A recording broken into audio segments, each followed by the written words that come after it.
Actually. Hi, I'm Brittany Ashley, your host of Breaking Norms Building Dreams, your guide through this transformative journey in both business and life. This is your place crafted for dreamers, doers, or anyone who has been told they can't. Get ready as we challenge those narratives together. You're tuning in live to the United Public Radio Network, airing on 105.3 and 107.7 FM in New Orleans. We are streaming on all the popular platforms every Monday at 3 p.m. Eastern Standard Time. Join me for a candid and thought-provoking conversation celebrating your unique journey because you are worth it.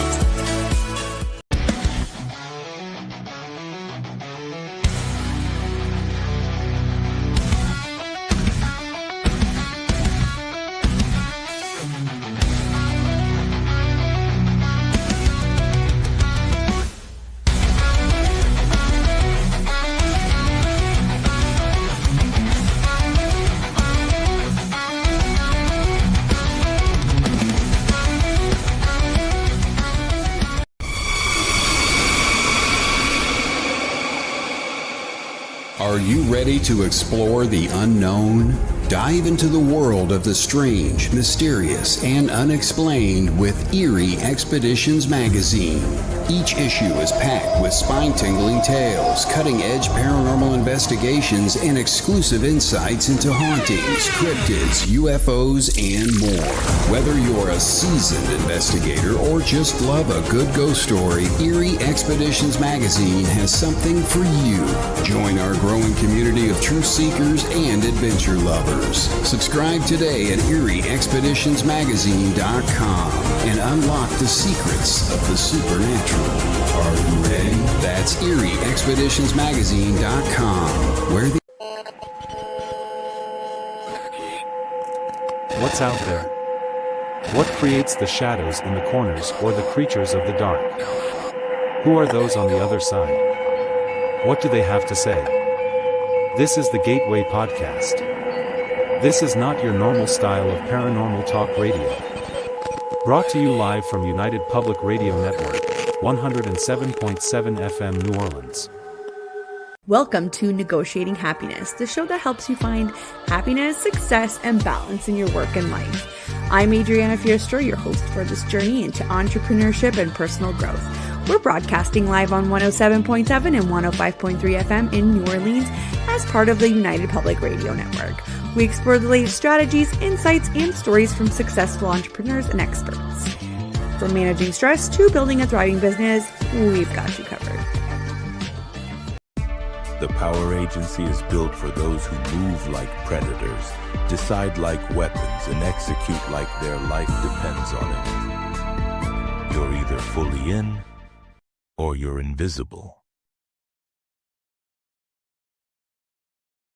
Oh, well, welcome everyone to the author's Quill.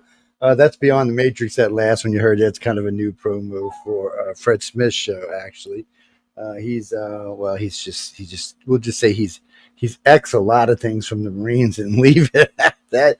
You can go catch a show though on Fridays. It comes on 12 to 2 my time.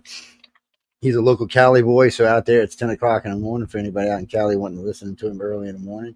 He's a Friday morning show, so y'all can catch him. And matter of fact, he just came back from the UN. He was there last Saturday giving a speech. It's nice to see one of our hosts out at the UN, even though I'm not sure what the UN does anymore, but we'll leave that for another show. Welcome. I see James is down in. John's up there. John, what are you up to? Smiling. Well, I'm looking forward to a great show today with James, and then following him with Bill Fawcett. So Memorial Weekend, we did this whole thing with Final Blackout, a story written by Edwin Hubbard in 1940, before World War II, but yet seemed to predict it. And so I'm anxious to get James's. I mean, he did an amazing blurb and review of the book. But I met originally James. He's been a guest a couple times on the podcast, and on that we did a whole thing on his series, which was just the Monroe Doctrine, which just like once I started. Normally I read a book from an author because I do so many authors, but gosh darn him, I went through all.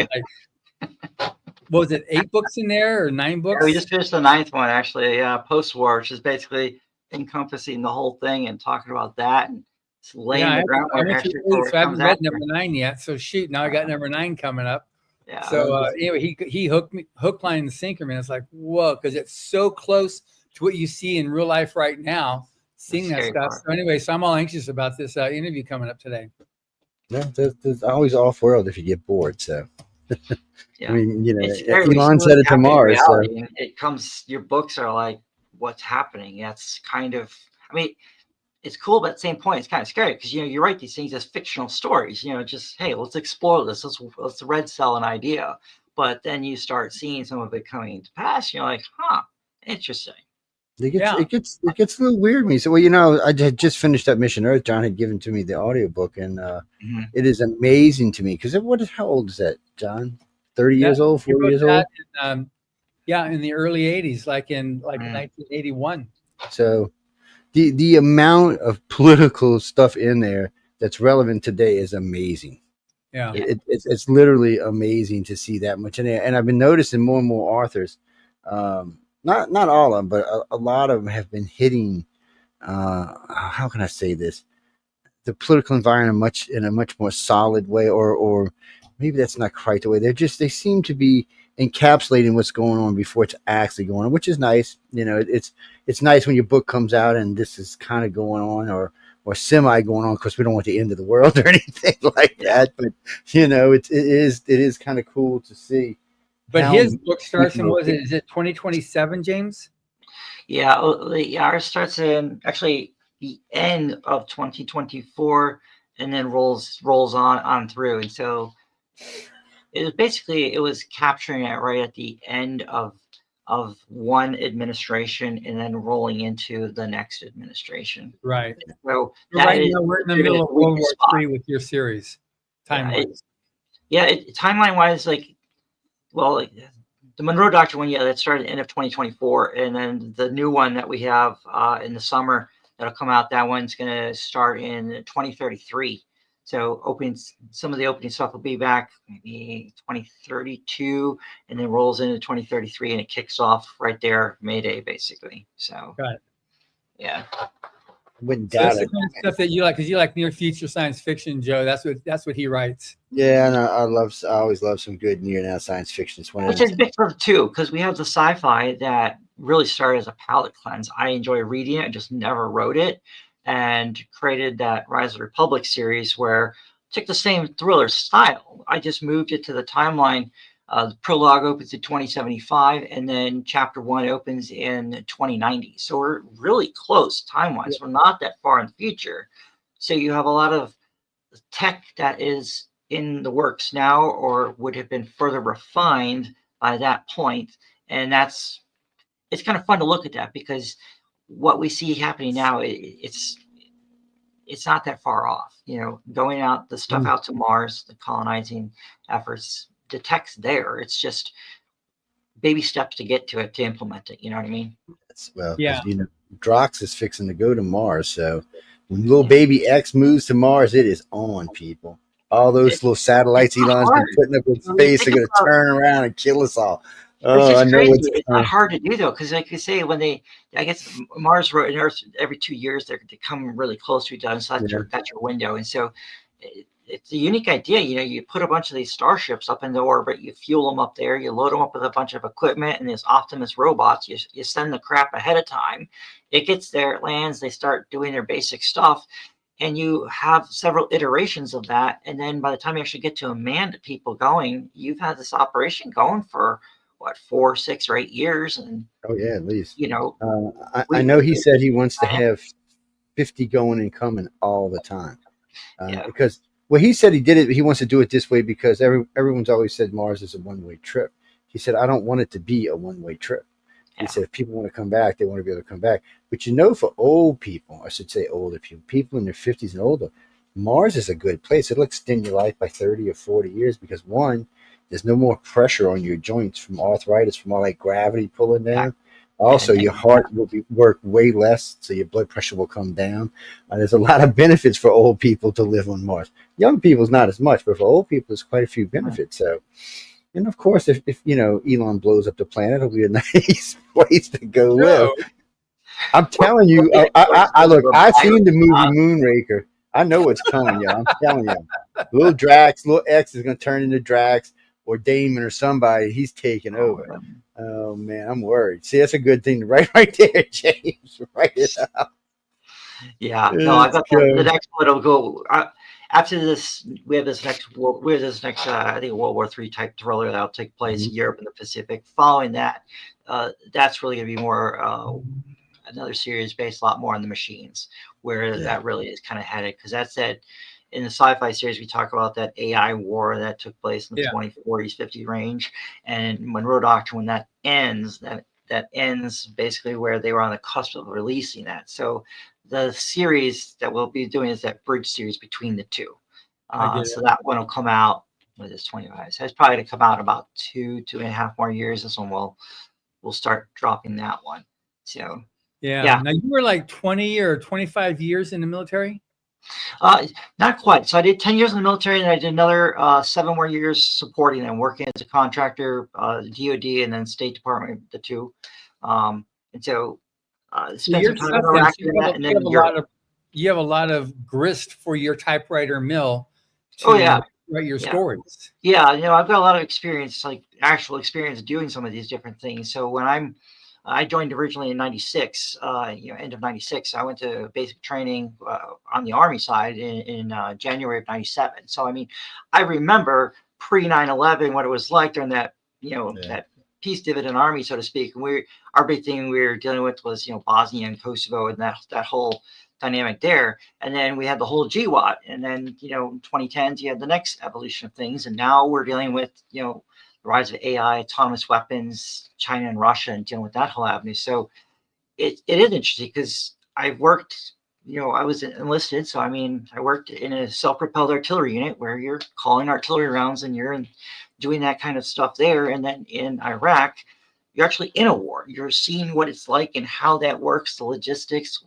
being separated from your family, how random indirect fire is. Like artillery and rocket fire is really random. It's just, you're on your way to chow, and next thing you know, a couple of rounds come and they hit. Everyone has to scurry about, and you can get blown up just going to the bathroom. Yeah, that would happen, guys, or going to the chow hall or coming home.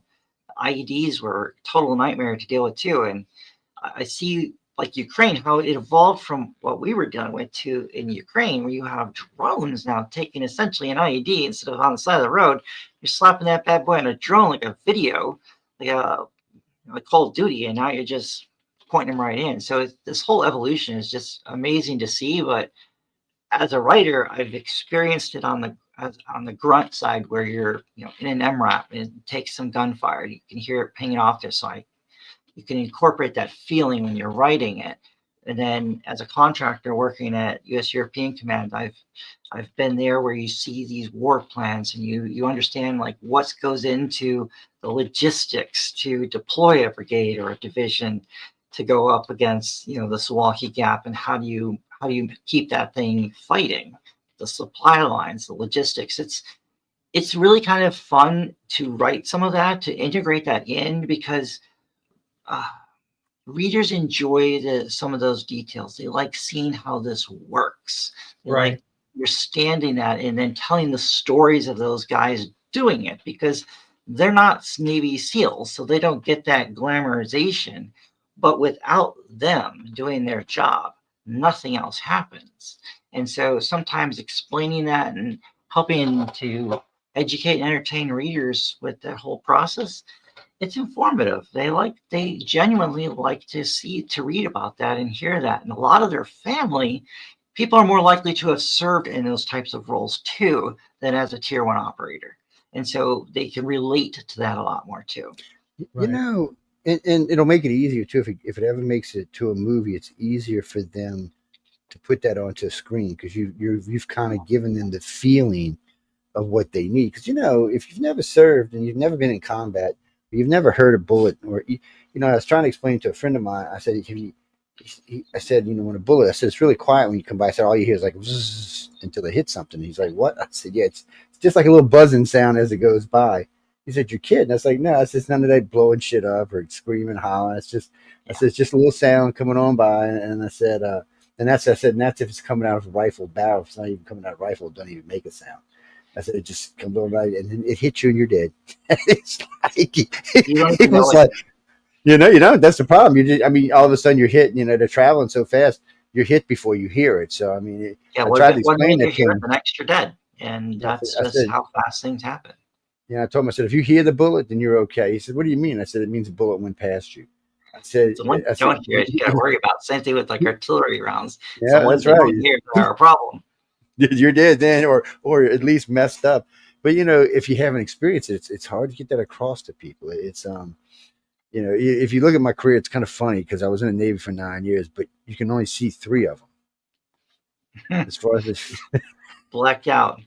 Yeah, I always tell people, the like, you really rest. want to experience like what it sounds like to hear rounds zipping over your head, things like that. It's not necessarily the safest thing in the world. Okay, if you got friends who have land, things like that, just lay on the ground and you have Yeah, someone behind you and just wrap off a bunch of rounds, over top of you like that. You'll hear that. That'll give you that sensation, that feeling of what that sounds like, what that kind of feels like when that's happening. It's safe-ish. it is. Trust Well, your friends. the first time I ever heard a bullet, I was 16. We were out at the river swimming, a bunch of us, and all of a sudden you started hearing this. Zzz, zzz. I'm like, what the hell? I didn't realize what it was, and then I seen one hit, and I'm like, oh shit. So everybody picks up their guns, starts shooting. We wanted to let the idiots uprange know, that we were down on the end of the road swimming, and they were on the top of the road, shooting at targets. And I'm like, God, and then they quit, of course, once they heard us start shooting. They come walking out and see if everybody was okay. But I mean, it was, and everybody who was with me was like, that's what that was. I said, yeah, that was a 30-yard 6 bullet going by your head. I said, you have any idea what that would have done to you if it would have hit you? Oh, yeah, it mess you up. It was crazy. Like the drones. So think about it, right? You got these drones that are out there in Ukraine right now. They're testing these things. If you have a drone dog, quad pedal drone or a vehicle, something like that, and they have a rifle mounted on that thing with an optical lens, remote controlled, or if it's autonomous like that, these things are going to be able to fire so precise because they're not having to deal with like your hand or your arm shaking, you breathe wrong, you wrong trigger pulls, things like that. It's going to be very, very precise. So you're going to have weapons out there that are going to be just a lot of one shot, one kill type situations. And that's going to be quite terrifying when you're out there because it's not some dude with a machine gun just spraying, bullets to keep everyone down. You can maneuver around. You It's say that. like a sniper. Yeah, just today, I was for the next show. I was looking at this thing. It's called the Buzz Drone. Some bitch is only this big. It's about this big around. It's like shaped like a cone on each end. It's got 4 little props, and I mean this thing is fast. And you know what? It carries the whole top of it as an explosive charge, a highly packed explosive charge, enough to kill 8 or 10 people in a 50 feet radius. I'm thinking, what the? So I mean, we can build these by the tens of thousands. I don't even know. I'm kind of with you. I don't even know. So because of what you're saying, you're writing about. I'm kind of with you. I don't know if there's going to be really the next really big war. I don't know how many soldiers will be on the battlefield. I mean, if it happens right now, they will be. But in 2033 or later, I don't know if there's going to be any soldiers on, except maybe with a remote control. You still got to take ground. I mean, at the end of the day, you're seeing that right now, even with like Russia and Ukraine. No matter how many drones saturate the area, you still have to have a dude and his rifle's got to go there and actually take the ground and hold it. And so, yeah, they can saturate some of this stuff up, but for every weapon they come up with, there's a counter to it. So there's this Leonidas device by Epirus. They've got this really cool mobile microwave system now where they can mount this thing onto the back of a Striker or a JLTV, and if there's drone swarms coming, they just point this microwave in that direction and boom, like just dozens will just literally fall out of the sky. They did it really cool. It's a YouTube video. You can look it up. They have a demonstration video where literally they just dropped, half a dozen drones just out of the sky. And what'll happen with that is let me make sure I'm not saying something that's so classified. Anyway, on the F-14s, I won't talk about the F-18s because they're still in operation. But on F-14s, we used to install with little reflectors in case they happen to get caught in a nuclear strike, so the EMP wouldn't knock the equipment out. So they'll work the same way for a microwave. It won't affect their electronics at all. Hard now, Now, people, when we talking about microwaves, it's all about settings. So it may protect the electronics, but the pilot himself may not be protected from the microwave. And if it's a high intensity microwave, he's dead. It'll cook him. It'll cook him in his seat. It won't even be nothing to it. I've worked. One of the things I did on the Nimitz was installing the microwave systems in the conning tower, and I watched a guy, an idiot, pull off the side of the panel before he shut it down. It killed him within 8 seconds. It basically cooked him from the inside in about 8 seconds. But it was a high intensity radar. This wasn't something that would be in like your microwave. Just a serious radar for serious range. Yeah, And he just forgot. It was a mistake. I mean, it was a mistake that cost him his life.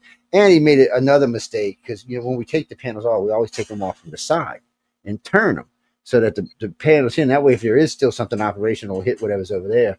And you'll usually notice it'll cook a chair or make the carpet burn or something, and you'll know it's still on. But I always triple check because it's those things. It's unreasonably dangerous. But that's what you're saying. For every countermeasure, there's going to be another countermeasure. It's crazy the way I was looking at the new F-50 B-52's new countermeasures they're installing on Air Force One. These things are beastified. Ain't no jet getting close to it. I was like, okay. And then, of course, if you got an F-22 or an F-35 following, there's no way you're getting around it. And have you seen the new drones for the F-35s? So the Navy got the new drones that fly parallel with them. Yeah, they have the CCA, the Combat Collaborative Aircraft stuff. So it's really neat. So Anduril Industries, if you haven't looked up Anduril Industries, they have got the most amazing stuff there. So Fury is that's their autonomous fighter, basically. So it'll fly. I believe it's able to carry, well, they say it can carry 2 air-to-air missiles. It'll probably carry more, maybe. But it's not stealth, but it's basically you have an F-35 or the F-22, the newer aircraft, the 47, and you'll have essentially a handful of these things flying with it. And so it's shotgunning these things out front. And basically, anytime you go out there, you got to do suppression of air defense, the SEAD or DEED, so it's either suppression or destruction of air defense. Those things will go out there to essentially kind of do that. And some can be configured for electronic warfare to just jam the heck out of them. And then the others will be, set up with those AMRAAMs to just, fire and take straight out of sci-fi. I mean, if you go back to those things, that's okay. You can lose those and not lose an F-35 or which is way more expensive. Yeah, well, you get the pilots and the planes. So it's way more expensive to lose an F-35. But I was looking at the new ones for the Navy. They're badass. They carry 4. Two of the new ones are coming out with. They're going to be stealth as well. But really and truly, when you listen to the Navy commander talking about it, he was talking about more along the lines of fighter coverage for the fighter, air superiority, jamming electronics, and of course they can always sacrifice themselves to save the F-35. So it's a whole host. And then I seen the new autonomous SR-72. So I thought it was going to be a drone. It's not going to be a drone. It's going to fly itself at somewhere around Mach 9. They were saying Mach 6 to Mach 9. I mean, even a hypersonic missile is not going to catch it. Yeah, see, who's got that engine? I don't think it's a Boeing, but with the engine, it's a dual stage engine. So the way I was told how it works is the flaps basically control. So in the intake, the lower end is basically what's going to get you from 0 to Mach 3. And then once you're up there, it changes the engine, and then it switches into that the next level that'll take you up to Mach 6. It's not a ram scoop; it's the other one. Damn it! We were just talking about this last night because they got scram. That's what it is. Because they got the ram scoops out, which will get you to Mach 6 or 7. But the problem with ram scoops is you can't use them to take off with. No, you can't. And the other issue too, though, is it's not even speed. They can get the aircraft and stuff up to speed. The real problem is materials. So until they make some changes in material science for like the wings, the airframe, the actual aircraft itself, the problem is you're going so fast that the materials on the aircraft actually start to compromise. They melt and fall apart. So I like the black, SR-71, when it would fly, it would actually stretch in flight because of the heat, and then it would, shrink back down. So when they are taking off, they leak oil, they leak fuel like a sieve. Oh, they And so, leak fuel, hydraulic fluid. yeah, If you they ever get put a it up chance to there, see they one stretch out, parked, and then they can refuel up, and it's a I mess. went to go visit a friend of mine in San Antonio at the B-52 base, and which is really weird how crazy they guard these things. They got a yellow and a red line. The yellow line you can walk up to. If you cross it, you're going to take you to jail. If you cross the red line, they have orders to shoot you. They don't care who you are. Unless you got a badge on your chest, you die. I was like, but anyway, I was over there visiting a friend of mine because we were going to go out in Texas partying. This SR-71 comes by. Its nose cone is just pulsing red. So, one of my things in the Navy was advanced avionics, advanced electronics. So I'm looking at this thing and going, well, that's way faster than Mach 3. It ain't going to glow red at Mach 3. I'm thinking Mach 5, Mach 6. It was way faster than what we were told.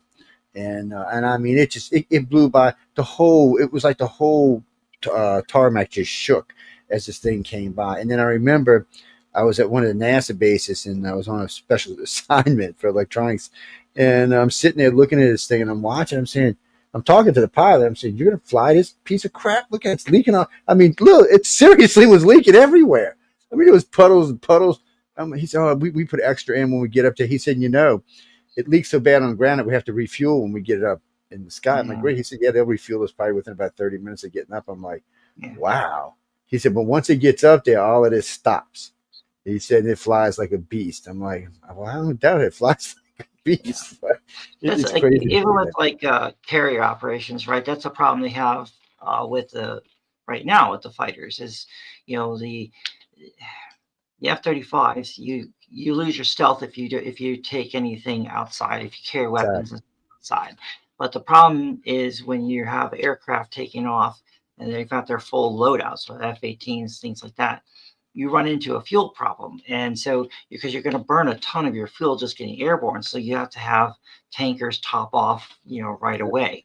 That's why, like during because they won't let the F-35s carry fuel tanks. They'll let the F-18s. No, if you lose your stealth, and so that's why they have a autonomous mid-air refueler that they're basically testing on the carriers now, so that way the F-35s get up, then these refuelers go up, and they can fuel them up there, so they can extend their range out and get these things out. Because the problem is, Pacific is a big place. Tyranny of distance is huge, and if you have hypersonic missiles and ballistic missiles that can fire at the carrier group 1,000, 2,000 miles away, well, that negates the aircraft carrier, because unless its fighter wing can project out further than its current capacity, you can't really use this thing unless you're willing to risk that thing getting sunk.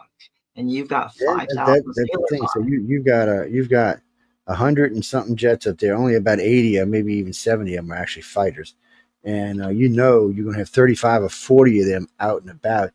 And you don't know how much you've got extended out, and you don't know what kind of backup you're going to have for them. So really, you are limited to the speed of that jet and how fast you can get back to that carrier and how much fuel it's carrying. So really and truly, it's always half the fuel of the jet, half the distance of the jet by its fuel.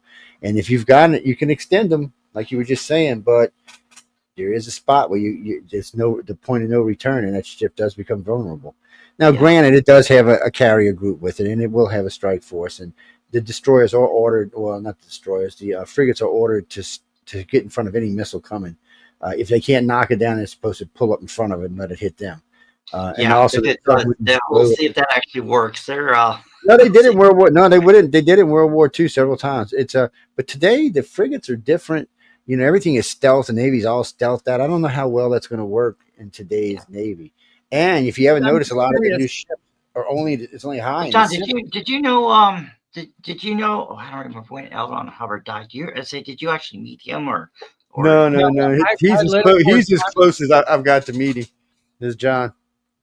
I was going to say, was he? Because you're right. Because the blackout was interesting because it was predictive in a lot of the things that kind of happened. And one of the questions I was going to ask is, was he a really big study of history of prior? He was in the Navy. And he did study. He did that after World War II. I'm talking before World War II, because that's when he wrote this. He had apparently a pretty good eye of kind of seeing on the horizon he did all that traveling around the world. I mean, he was traveling, but his father also was career Navy. So that's where he got his stuff there. And his mother was a rarity at that time period where she was very educated and herself trained in school and college. So he was reading by the age of 2 or 3. So he was voracious reader. So he studied a lot of stuff. And his father, obviously, because he was Navy, gave him a lot of stuff. So he was traveling all over. He was even when he was like 16 or so, he was traveling because his father was stationed in Guam. He took a boat trip there and got on there. Just, he basically got pissed off at the school teacher because the school teacher was in Montana. He was like a bully teacher, and he was throwing chalk at this, I guess it was either a girl or a boy, that was just like, it was unfair because he said something wrong and threw a piece of chalk. So he just got upset. He picked up the teacher, threw him in the trash can, and walked out. and then went to he traveled to San Diego there and boarded a ship and took that to Guam. And his dad said, "What are you doing here? Get back." So he said, "How did you get here?" Yeah, but he traveled by ship, and so he was just very much Navy. He traveled. He was a supercargo on a ship there in China, along the China coast. He just loved that stuff. In fact, it wasn't the final proposal that created the U.S. Air Force, but when he was there, it was the Army Air Corps. Yeah. He had written a proposal that he gave to a senator in I think it was Nevada, to propose to create an Air Force. Said, look at, because he saw what was happening to Germany in Europe and UK. Said, if we don't get control of the skies, we will be defeated by Germany. And so he did a whole proposal, and it was like either 1 or 2 iterations later that actually made it through Congress that created the Air Force. But he's a very strong proponent of a strong military. But he also had his issues, which you saw in Final Blackout with the top brass. Yeah. So very disconnected. The lieutenant very disconnected. And so that the lieutenant, which I think was pretty iconic as a character, because he was no name. He was just like the lieutenant. So it applied to anybody that had those characteristics. That he led what we refer to as the unkillables. But he was totally thinking how to keep my troop, my men alive. Yeah. And even when there was the coup that was attempted back at headquarters, and they tried to, they recalled him and they separated him. His troops. No, he's our leader. You can't take us away.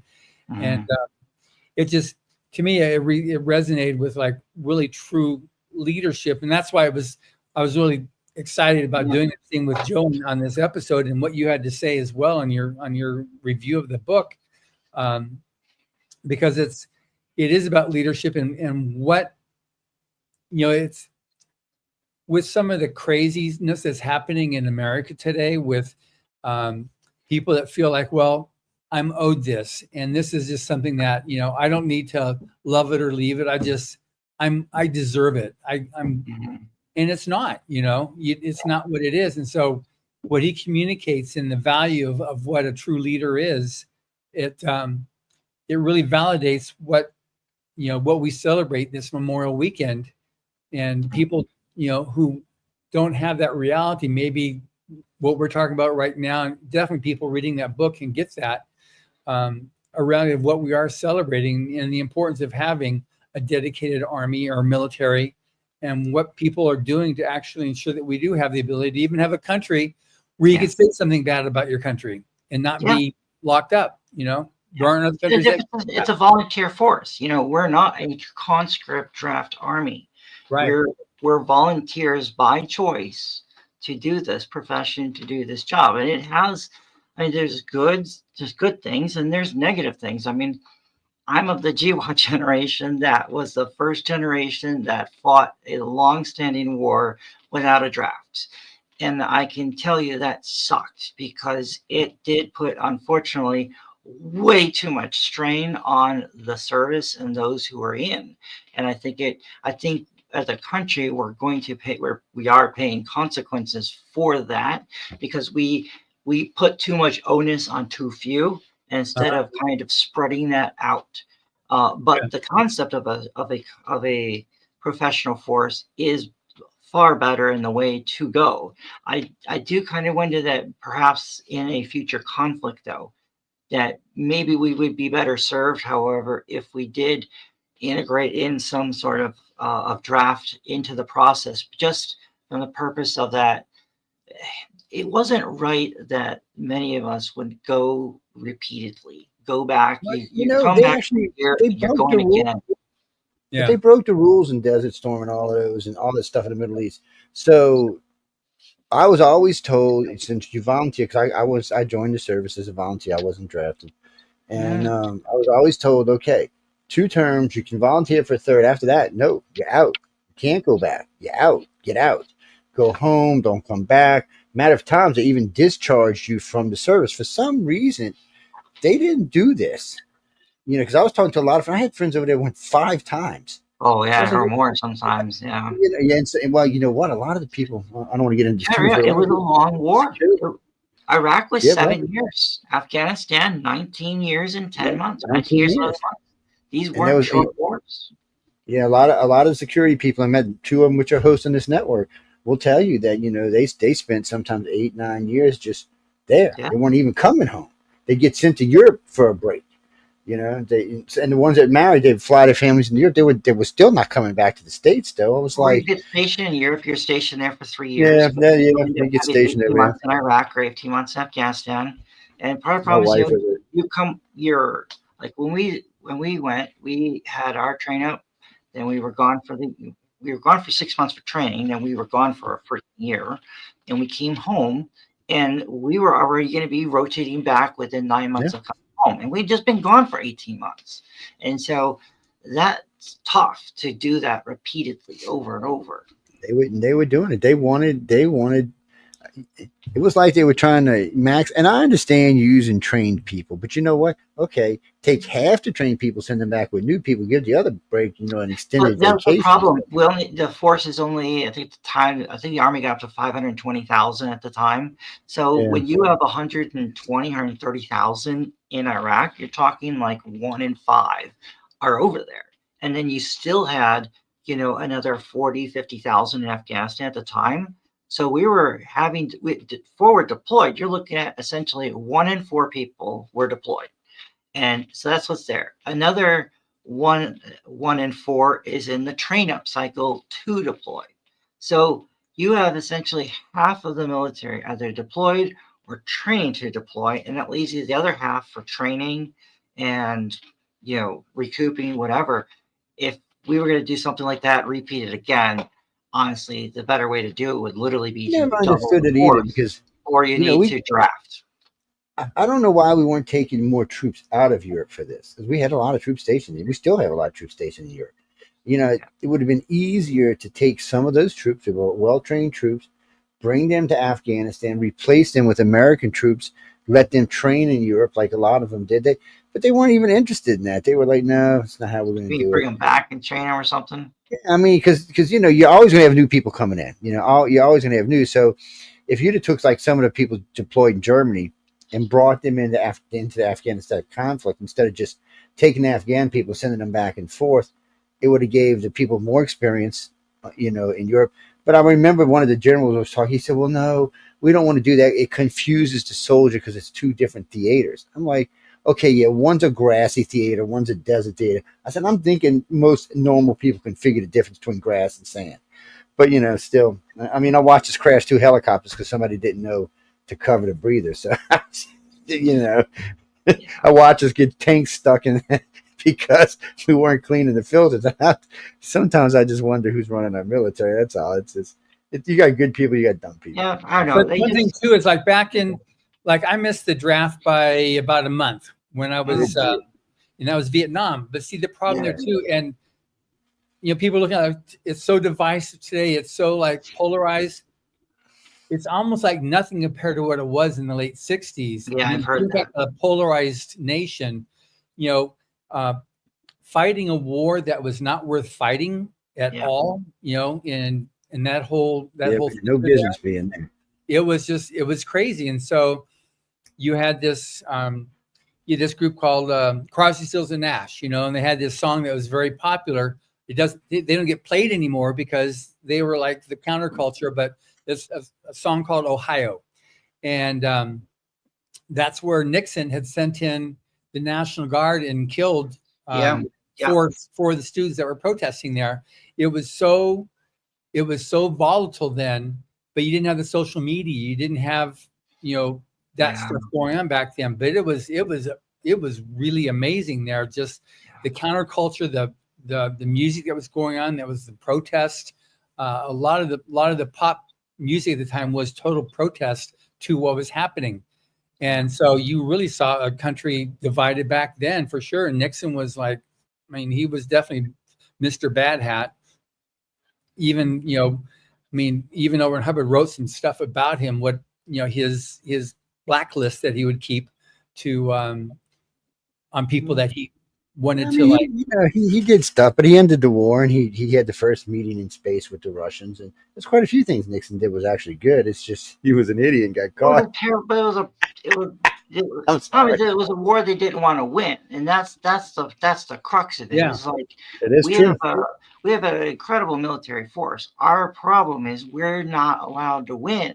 And that's what drives us nuts, because we didn't lose a single battle in Iraq or Afghanistan, but we can't exactly say we walked away winners, at least not in Afghanistan. Iraq, I agree with that. Iraq we can, but Afghanistan Afghanistan turned into Vietnam is what Afghanistan did. But it didn't have to, No, it didn't. The whole thing is there was an agreement in place. There were rules and sets that had to be followed through. And when that should have happened, and it didn't. When we cut off the contractor support to the Afghan army in that spring of 2022 or 21, that killed it. That ended the whole thing, because now you have an army that's been trained to fight like an Americans, air support and all this jazz, right? And you ended the contract support. So now you took away all of the mechanics who work the helicopters and the aircraft and the logistics and support that. So you have these highly trained Afghan commandos who could have fought and kept that thing going, and you just kneecapped them. You took out all their support. And how are they going to fight? And then when the Taliban kept breaking all the different the agreements, you weren't enforcing it. So it sucked. It was a mess. Well, we had one regime that said, okay, so, Obama tried, he basically ended Iraq. He said stuff about Afghanistan, but there was no way he could do it. Trump came in, started doing some stuff, said, all right, we're going to end this, but Trump didn't win. Biden came in, and then I'm not exactly sure if Biden even knew what was going on. And I don't want to hate on the guy, but I wonder sometimes if he knew what was going on over it, especially after that horrible withdrawal. I don't think he did, man. I think it was surrounded by people who are essentially ruling by proxy and auto pen. Yeah, no, and if he would have paid attention to the deal Trump had cut, they would have got out of Afghanistan without any real problems. But they didn't, and you're right. They just kneecapped him. They said, well, you know what? Well, we did the same thing in Vietnam. We just left. Yes. When we left, even in Vietnam, we left with guarantees that we would continue to provide logistics, munitions, all kinds of different support to help them sustain that. And then Congress kneecapped them and cut them off, and that made it easy for them to fall.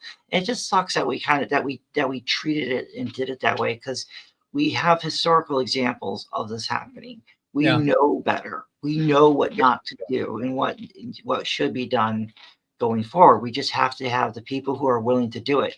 I don't know if you saw recently, so Secretary Hegseth has announced that they're going to do a review of this Afghan withdrawal, this whole crap, and actually study it. And one of the people that he put in charge of doing this, I'm really excited about this, is that Marine Lieutenant Colonel Stuart Scheller. He's the only officer. He's a battalion commander. He was the only officer who's willing to throw his rank on the table and say, this is BS. This is ridiculous. You guys know this is wrong. Someone needs to stand up and say something about it. And he got fired that day for doing that and putting the stockade and eventually drummed out of the Corps.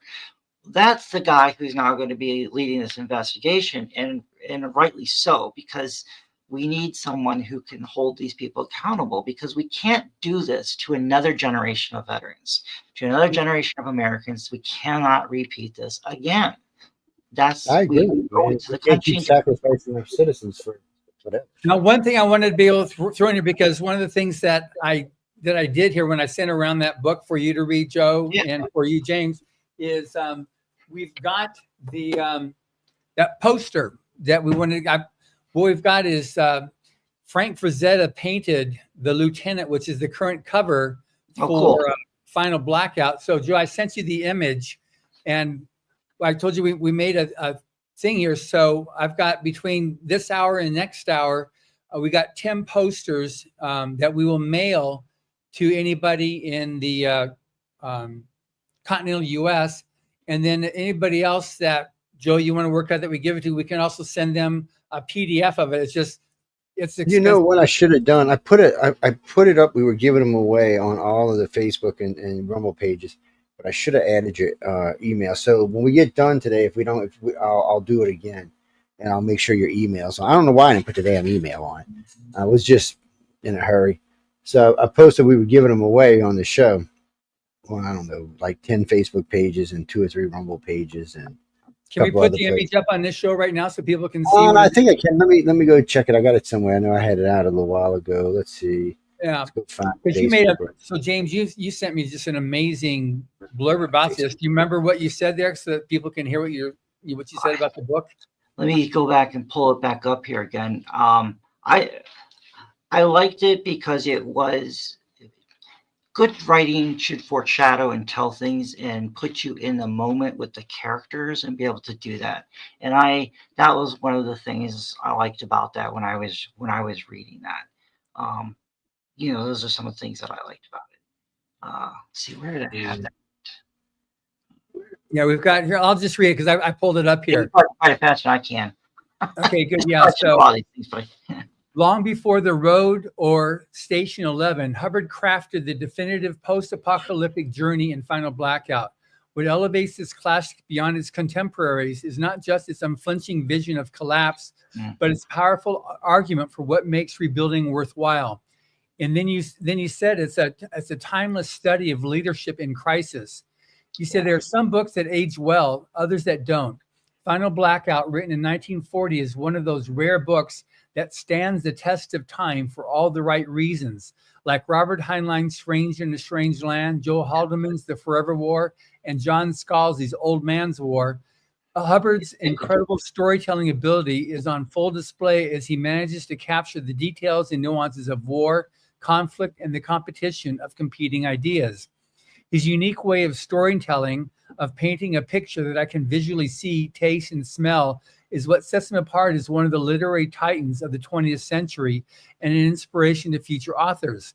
As we follow the lieutenant, the story's main character, the metallic taste of contaminated rain as he drinks between battles, we feel the silence of empty cities as he patrols through them with his soldiers while sharing the weight of perpetual vigilance. The nameless lieutenant emerges as a character of remarkable depth through action rather than exposition. When he discovers Britain's corrupt military junta and establishes a new order, readers witness his philosophy through decisions, not speeches. His tactical brilliance, coupled with unwavering principles, offers a character study in leadership that resonates across generations. What distinguishes this work is Hubbard's ability to maintain narrative tension without sacrificing deeper reflections. The lieutenant's rejection of ideological extremes for practical governance presents a vision of leadership based on competence rather than dogma, on earned respect rather than fear. It's a different way of storytelling, and one I appreciate. In an era of renewed global tensions and extreme polarization, I feel drawn to masterpieces of the past, a reminder that the true measure of leadership lies not in grand ideologies, but in the practical preservation of humanity and what makes us human under the most challenging of circumstances. It's a great read, one of the few I recommend. It was an awesome review what you gave there, but and that's the image that Frank Frazetta painted for the lieutenant. That's actually a self-portrait too of Frank Frazetta. But we have this we're doing 10 giveaways on this. So I'm not sure how many you've already done, Joe, on this, But Well, we're waiting to see. I'm gonna make sure before I leave, I got an email that you can use other than your personal one.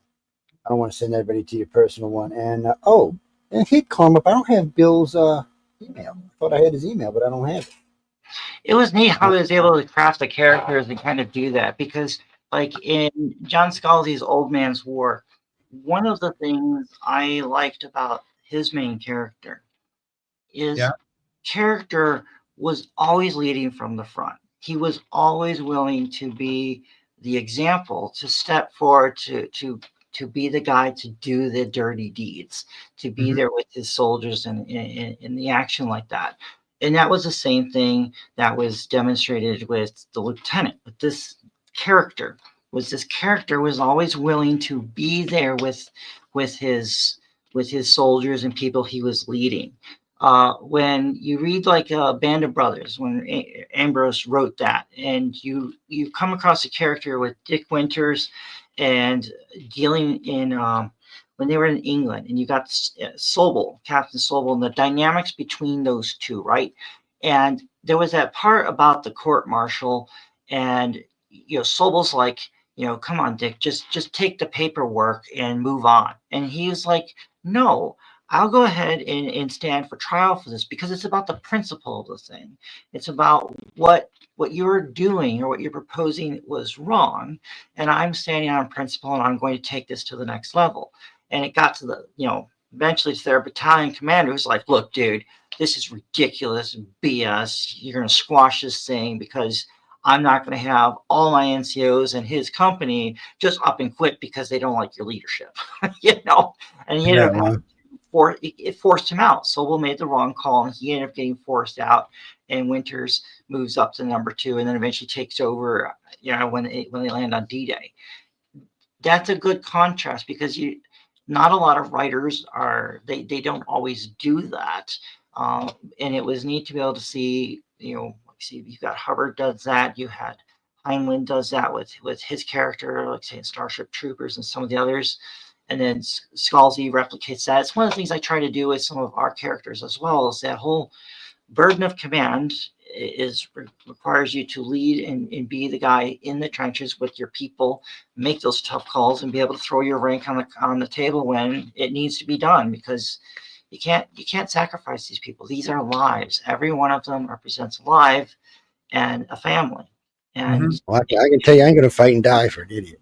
Now, somebody who's willing to throw their life on the line while we're out there or come save your ass, yeah, I'll fight for them. But when I was in the service, it was weird because the captain of Nimitz was a cool guy, and you could tell. In the number one, you could tell he would throw. But a lot of them freaking pilots we work with, you're on your own. But and they would tell you that too. You're on your own. I was like, you're kidding me, right? I said, well, I hope you never become my freaking commander. Yeah. And, the whole phrase we are all alone and there's nobody coming to save us is relatively one thing too also about this thing with the Final Black, it's we also have it on special right now. Amazon put it on special for only $2.99. And man, Kindle countdown deal. Yeah, those are good. John I'll send it to you right now. I'll upload it right now, Joe, so you can he treats me wrong now. I feel like a stepchild. You guys should look at doing like a dramatization. What are you mumbling about? I said I feel like a stepchild. What is it, Lily? Yeah, I don't know if you guys do your own audio. I don't know if you guys produce your own audio yourselves or whatnot. Yeah, we do. Yeah, we do. They're getting to a point now with some of the different AI, there's tools that you can use. You could create some pretty good dramatization of audiobooks and really like add some of the layers in. I'd love to do that with one of our audiobooks at some point. I gotta tell you, I'm a big audiobook fan. I'm not gonna even lie about it. I tell people all the time, especially because I host 5 different shows in the network, and I tell them, I said, if you want me to really read you the book, send it to me in an audiobook, or send it in a form where I can throw it through one of my programs and listen to it, because it's much easier. I mean, like when I'm done later tonight and I'm doing archives and stuff like that, I can listen. It doesn't bother me. I can multitask. It doesn't bother me. I can do whatever I'm doing and listen at the same time. And that's how I got through before my pad got whatevered. I'd actually, I'm not going to get into this because it really pisses me off. Excuse my language, but John sent me a really nice pad. It was a gift from another person, and I got about halfway through it before it mysteriously. We're not going to get into that, but they had so much audio and it made my life easier. So I would get in the car. I had an hour drive back and forth to work every day, an hour and a half. I would turn it on, throw it on my stereo in my car, listen to it in stereo, and enjoy it. And there's a lot of stuff I listen to like that. I mean, Battlefield Earth I've actually listened to on the stereo in my computer because it sounds better in surround sound. But it's nice. And in Mission Earth, I went back and forth on. I had to go back and go back over the first 3 books like 3 times because I would do them and then I'd get off on something else and forget what the hell I was doing, and then I'd go back and listen. When they do make an audiobook, people, will be well worth it for y'all. One of these days, I'm gonna sit down and write down a review on it because it was really enjoyable experience. And I like well produced audiobooks because to me, it's just as good as a TV show. I'm not gonna lie. Something to do. When I was a kid, even though I think we had 1 channel on TV when I first started watching. Maybe it was 2, but I remember my dad, because my dad was born in 1911. He liked to listen to radio shows, old style radio shows. So he would cue them up, and we would sit there and watch candlelight and listen to radio shows. And I did that until I was in like 12. And then my mom thought it was cute because we had, those speakers in your room. We had stereo throughout the whole house and a speaker in each room. She thought it was cute to turn on some love story and pipe it through the house. I'm like, no, Mom, no, you can't do that. We'll put on some easy listening. Either way.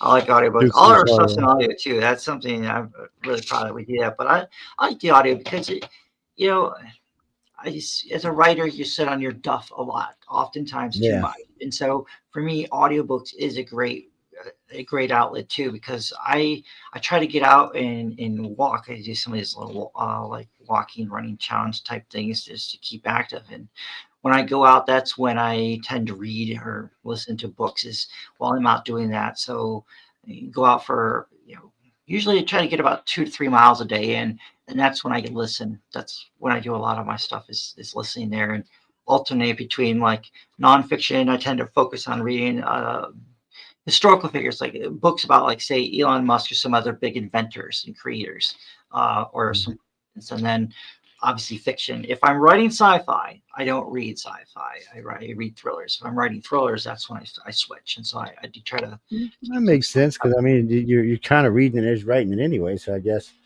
it's I don't know when sometime when I was young I got hooked on near now sci-fi. I don't know why. I mean, Star Trek's not really near now. Star Trek's 300-400 years in the future, but somewhere along the line, just different series just put me off on near now sci-fi. I mean, put me on. I'm sorry, it came out the wrong way.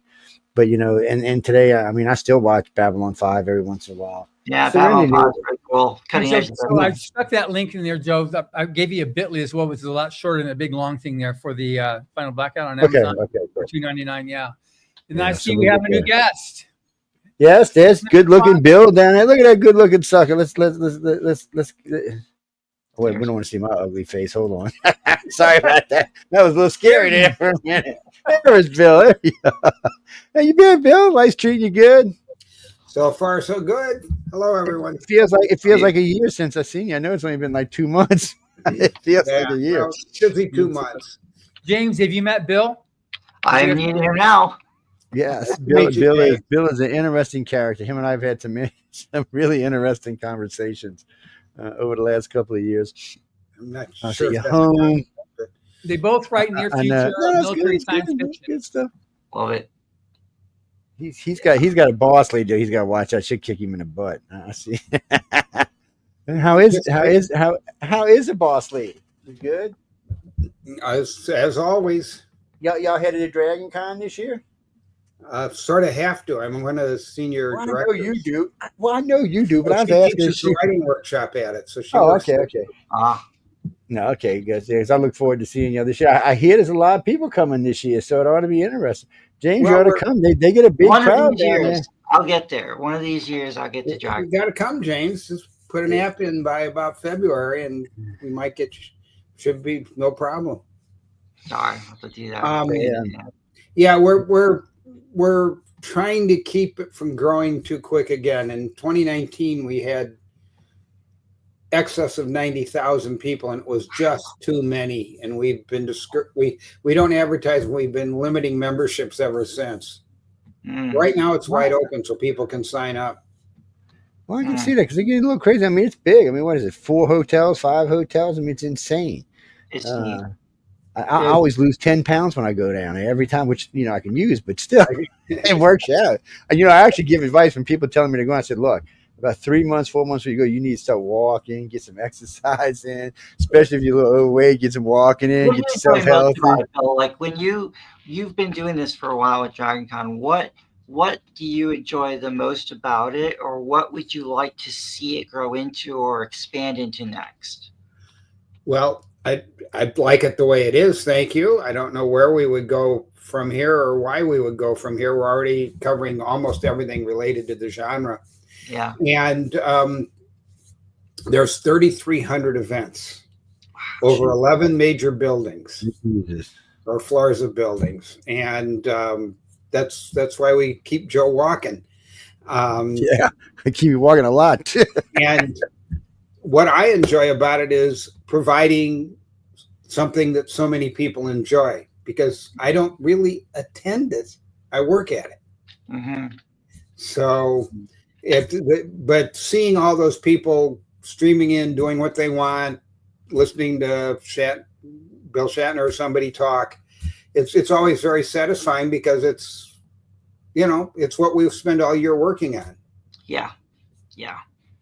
It's got to be neat. And it's curious because when they get really big like that, it does kind of like, become hard to manage in a way. And so it's about how do you make it work? How do you keep it engaging and cool and get that audience? Because that's what I like about it, is where the readers and then the writers and people are able to connect and meet. And that's kind of neat. That's the whole idea. It is a fan-run convention. We are almost entirely volunteer. Yeah. In fact, we had about 2,600 volunteers last year, or about that many again this year. And basically, we take a few weeks off and we meet in mid-October to make the major decisions so that we can do the next year and implement them. It takes that long. Yeah. Wow. And there is a team. I'm only marginally on. I'm sort of an advisor.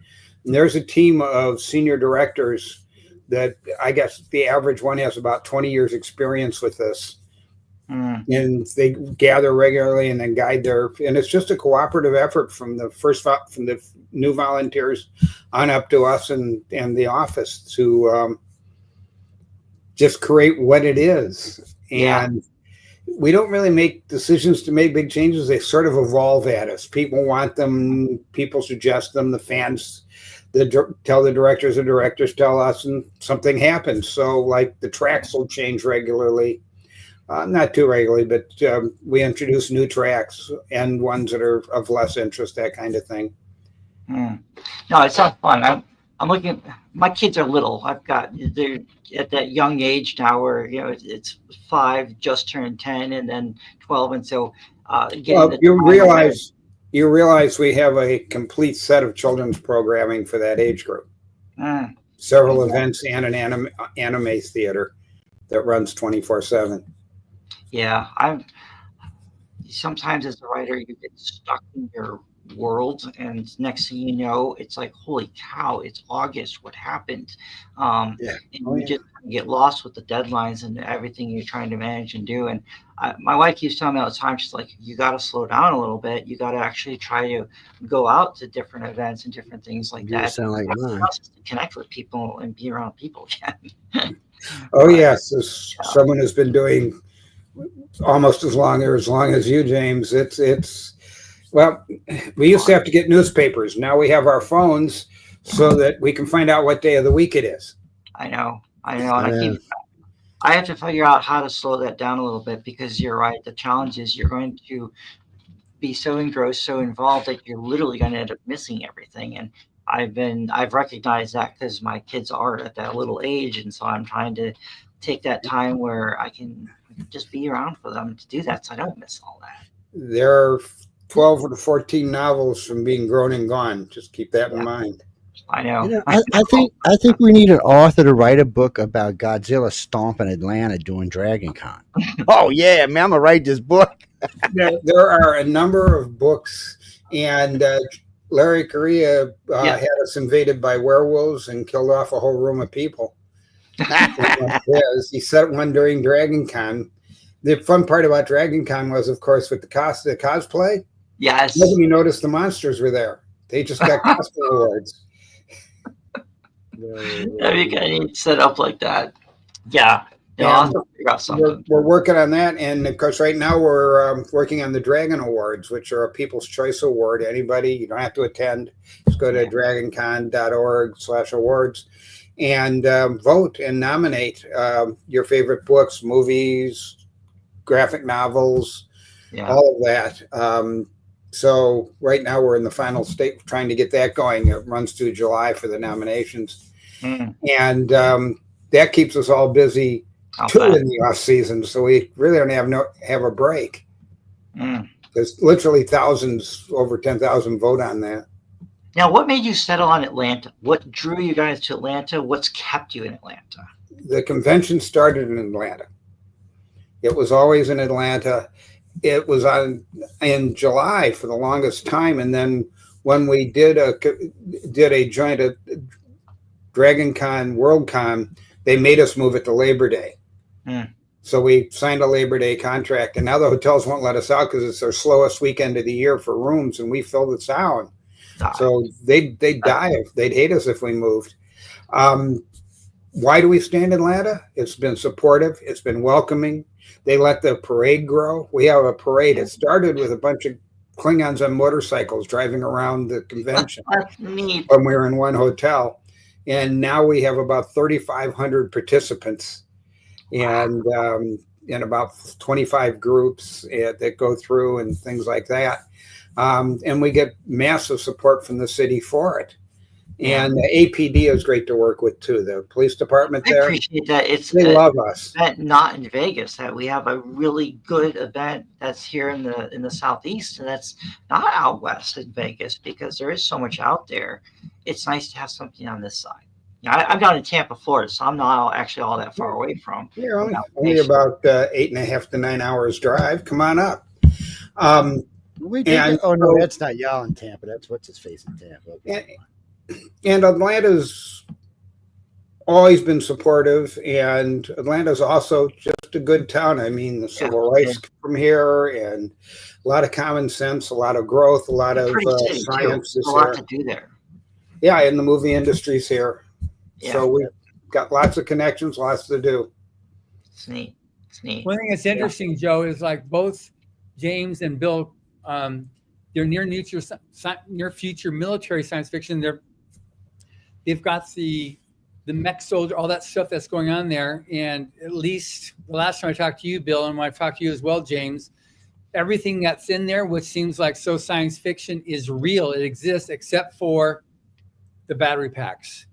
That getting there. It's getting there, but they're enough. Like you need the extension cords aren't long enough to make it. Well, they've got now for the military foot soldier, they've got a cloaking device. That cloaking device might be a bad word. It's more like a mirror device. It's a shield that goes around the individual, and it basically just reflects everything around you, kind of like the Predator device. Well, they've had this for a couple of years now. The original version came with a 90-pound lithium battery. Okay, let's be honest. You can't have a 90-pound lithium battery and all of your equipment, which is around 80 pounds anyway. No soldiers toting 160 pounds around with you. I don't care what kind of advantage it gives you. So they've been coming down now. Last time I talked with Ross Reed about this, who's one of the developers, he said the battery was down to about 50 pounds. It's still too heavy. He said they need a lithium battery that can produce the same amount of power as the 80 or 90 pound one can for 10 pounds. He said any more than that, we're taking equipment away from the soldiers that they need in the field. He said so, but he said they're well on their way. He said within 10 years or less, he said they'll probably have it out there. So I've actually seen it in action. They actually brought it to a conference. And a guy standing there and he turns it on, and you're looking. And he's standing there, but what you see is like the stage the ceiling, the people in front. It was really just weird. But when it's in the woods, you ain't going to see them. Your ass is dead is what you are. Even in the sand, you pretty much did. That was it's impressive. And of course, and the reason they want to do this is they have a new laser pistol. It's not new. It was the Mark M80 they developed back in the 90s, but it used too much power and it was too heavy. But now the gun itself is actually pretty light and it's a multiple shot, but it also runs on, guess what? A battery. So, we got some issues with developing batteries here. Go ahead, Bill. If batteries had developed like computer chips, the batteries, you could run your car on 2D batteries for a week because there's been that much. Batteries have not significantly changed since lithium came in. And that's over 20 years ago now. And it's massively due for something.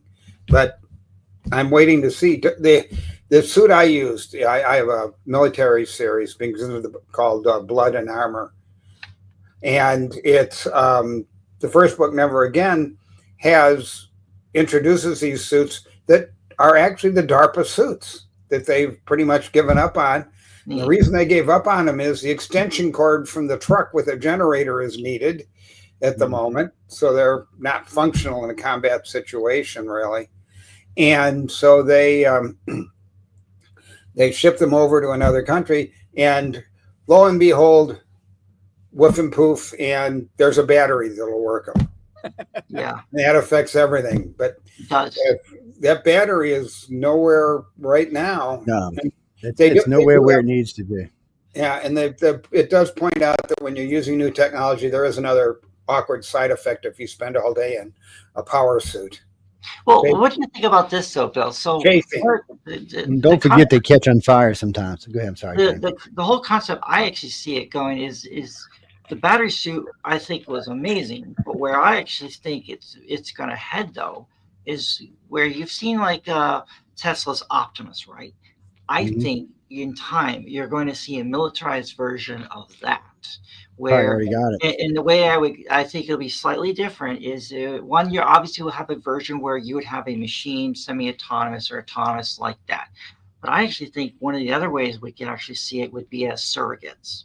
So you would have as a drone operator, basically a surrogate operator. So you have a soldier who can basically jump into this suit digitally, whether it's through like a metaverse interactive way or something along those lines. But now he's got this mechanical machine, this robot, and they're able to fight and execute missions and do that. And when these things get destroyed, you just grab another one essentially. And so then it's about how fast can you get these supply pods essentially with these replacements into battlefield locations, and you use that. And this, by doing something like that, you're not putting a soldier in harm's way. You're not having that person out there. You're putting the other soldier in harm's way. Yeah, well, yeah, the other people are. But the big thing, though, it comes down to, aside from the battery piece, then it comes down to the comms piece. How do you secure that? And so until they figure out like quantum communication in making a steady state comm system with extended ranges, encrypted, you're stuck. You're right. You're back to either a battle suit or you're back to linear, line of sight control and things like that. A signal bouncing off a satellite's got a 1.25 second delay. That's deadly in combat. Yeah, So it is deadly in it can also combat. be jammed. It can also be jammed and spoofed as well. And that's the other kicker part too. John, like in one thing they notice is in the Ukraine war, right? When we were giving the Ukrainians copperheads, these, the older version artillery shells, guided munitions, between whether it's them or some of the Excaliburs and other things. The challenge is these were GPS guided munitions, and they worked really good for about a week or two. And then they figured out they could jam the crap out of these things. And suddenly this weapon that we had that was really good suddenly is a dud, not working out so well. So we got to evolve to change to the next kind of the next weapon. Battlefield evolves of attack and defense. And you're talking about robot soldiers that are remotely controlled.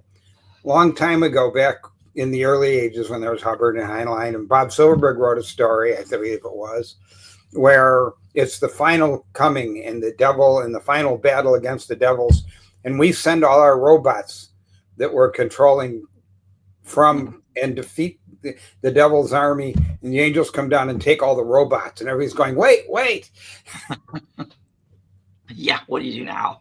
There are new warriors. I mean, you know, they're going to have robot t-shirts for the people. Yeah. You're going to definitely see a lot of that, a lot of new technologies coming up. But that's the only problem with all this technology is that the Russians and the Chinese have really good hackers. We have really good hackers. So who's going to be? Can you imagine a flight of F-35s being hacked by the Chinese and sent back against us? That makes this shit really dangerous. And it's something they want to talk about, but they don't want to scare anybody off from building it. So it's AI that's in James's book that does that exact thing.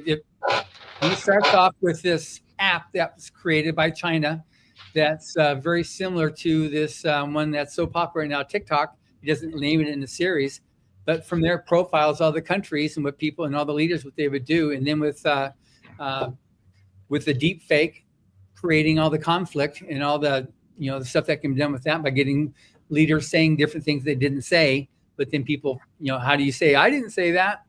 Because everything else around it is real.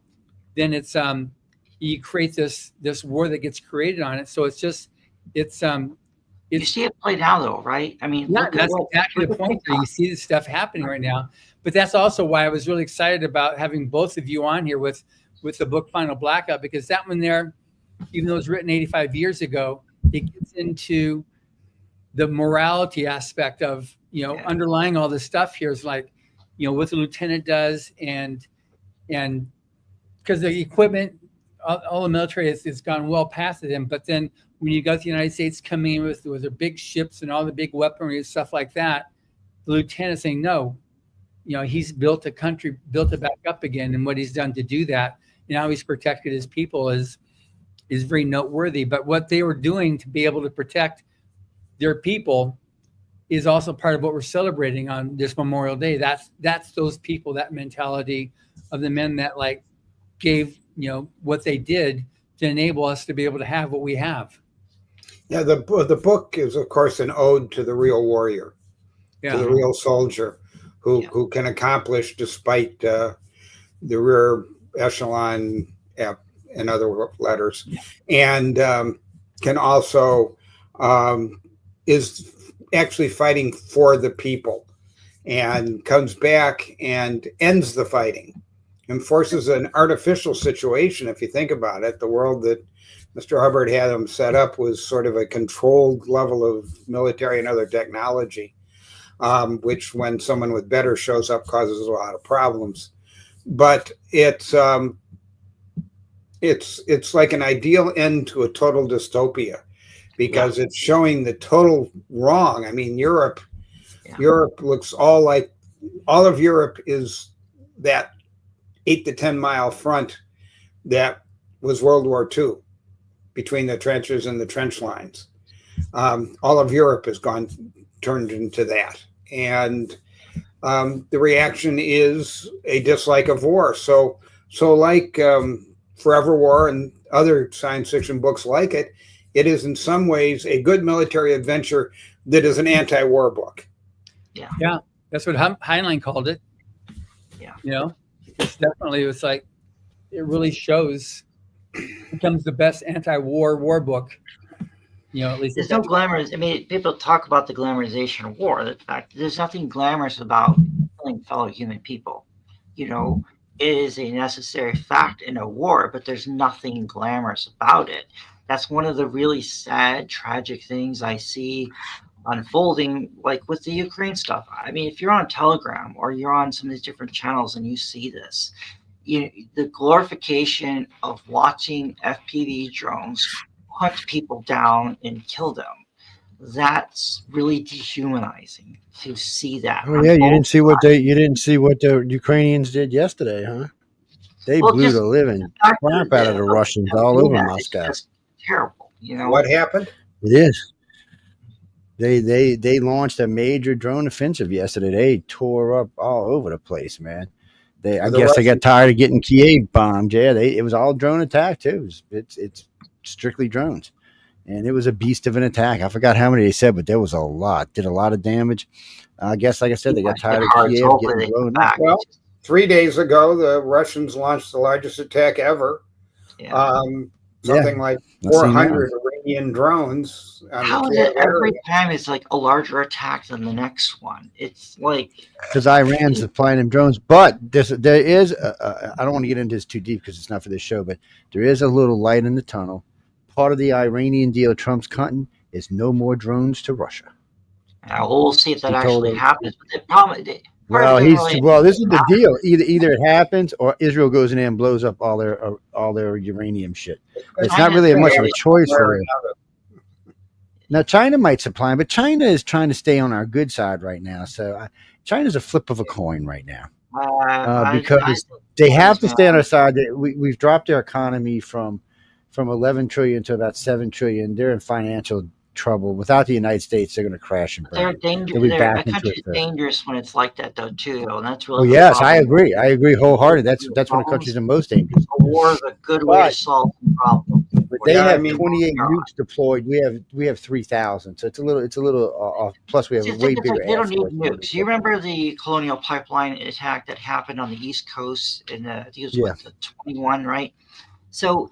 That one cyber hack, all they did was use BitLocker and locked out the controls there. That nearly crippled the East Coast of the United States with fuel.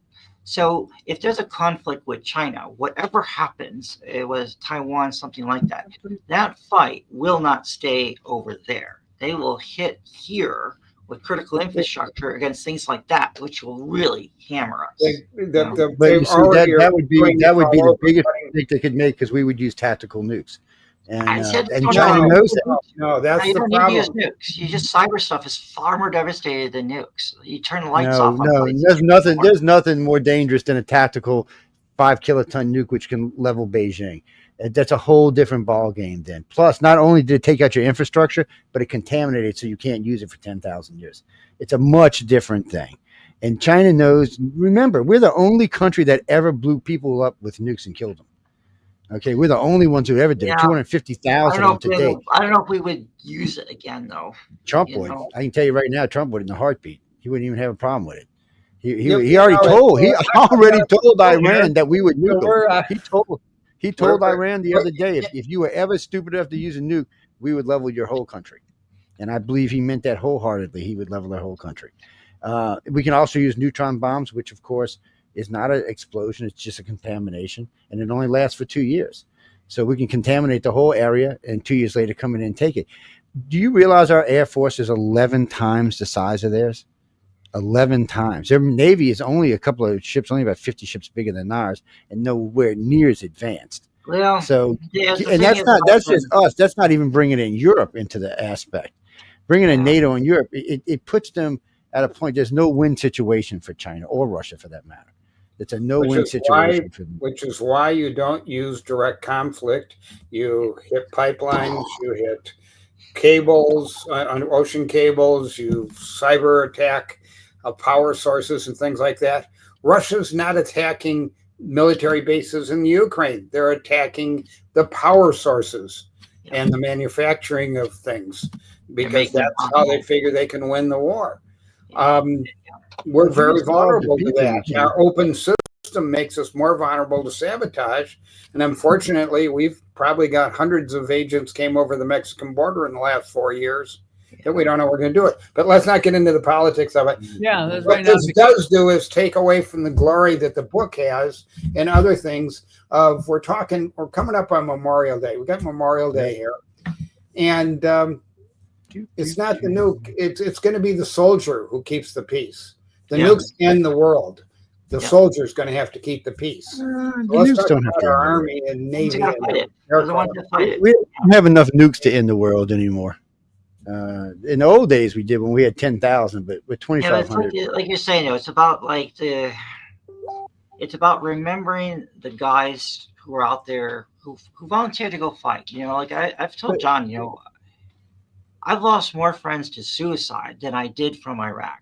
Yeah, I so spent did I 3.5 actually. years Yeah. there, and I've had more of my friends. I have just they've lost that battle, and that is a tough unseen fight that people don't always factor in or think about in a war, especially one as long as Iraq, is the consequences to some of that. That's a serious struggle that people deal with because you're used to that mission, that purpose. You come home and now you don't have it. You don't have that mission, that purpose, and you don't have that camaraderie of your friends and that understood what was going on. And now you have to integrate back into a society that doesn't get it, that doesn't It's have hard to anything in common lose. with you. It's hard to lose situational awareness Mhm. and watching all threats in all directions once you come back. And some of them don't adjust. I was a counselor, and I've seen more than that occasions. And others come back with a physical problem. People that were by the burn areas in Desert Storm. My brother-in-law, he was a grunt, and they dumped Agent Orange over the field next to him, and his lungs now are porous. Yeah, it's kind of. I mean, some of the issues I'm dealing with even right now. I'm 47. I had bilateral hip replacement by the time I was 32. 4 months after I got back from my last tour in Iraq. Just I got vascular necrosis developed out of nowhere in both my hips at 32. From the burn pits. I was an interrogator, so we capture enemy materials, cell phones, laptops. We have to burn that stuff after you've gotten all your intel off these things like that. So you don't burn these things. You're not supposed to. Lithium-ion batteries don't generally work well when you burn them. So Yeah. we're burning these things for, everyone has to go out and do this. It's a couple hours, a couple times a week to go out and do that stuff. I got itch with that. Like lung capacity, I was telling John, like my lung capacity is sitting at 62%. I'm trying to figure out what's wrong with the right side, why a third of it doesn't work anymore. These are just some of the issues that linger after the fact. So sure, you made it home, you survived it, but you're now having to deal with that war in the mind of the stuff that just doesn't turn off, and the physical ailments of that stuff. It's how I got into writing was PTSD therapy because I had to find some other outlet, some other way. You're about the fifth person who's told me that I've met through Writers of the Future who have actually told me that they started writing because of PTSD. It helped them with it. Joe Haldeman says it constantly. Yeah, it's good therapy. It keeps you sane.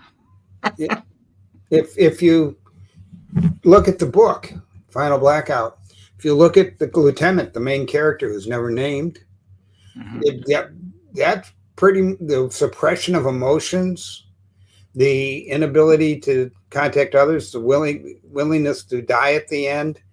Although they're heroic, they are also indications of the same type of PTSD problem James is referring to, in that it's an adjustment to the battlefield, which he never really comes out of. If you look at his civilian life the last couple of years in the book, he's still a military leader. Yeah. And it's hard. It's hard to make that adjustment and do that because,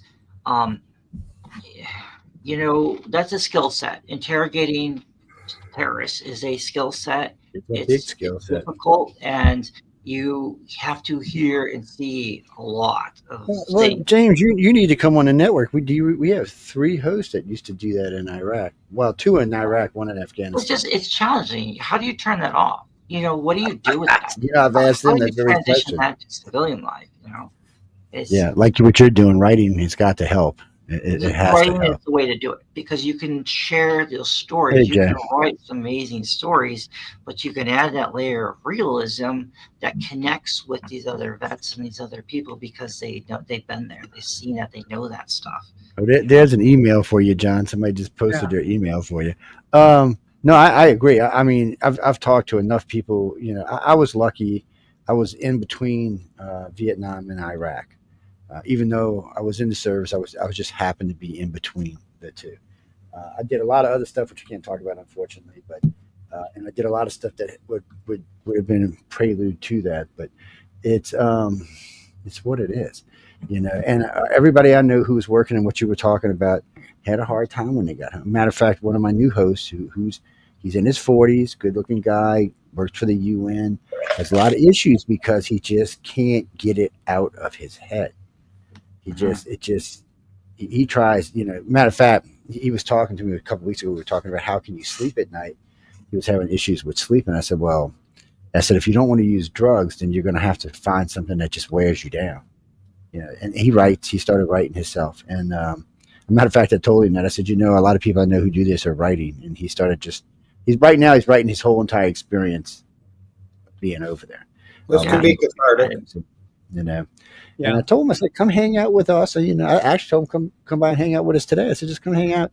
I said, there's a lot of people in this network that have served and have been through stuff, and people who haven't served but understand what they've been through. I said, it's a good place to be. Some of the psychedelics really can help though too. I mean, I've done the ketamine, but like in December, I went down to Mexico and did that ibogaine 5-MeO DMT treatment down there.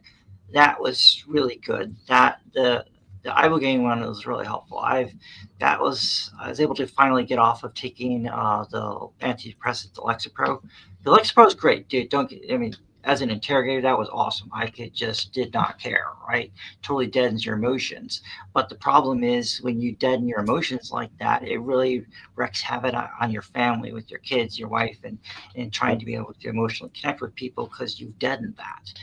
But this was really good to get off of that, help that, and just turn some of those thoughts off, so to speak. That is a price soldiers pay as family. I went to a special course. Come back different. I did a lot of historical work and interviews with SEALs, especially from the 70s and 80s.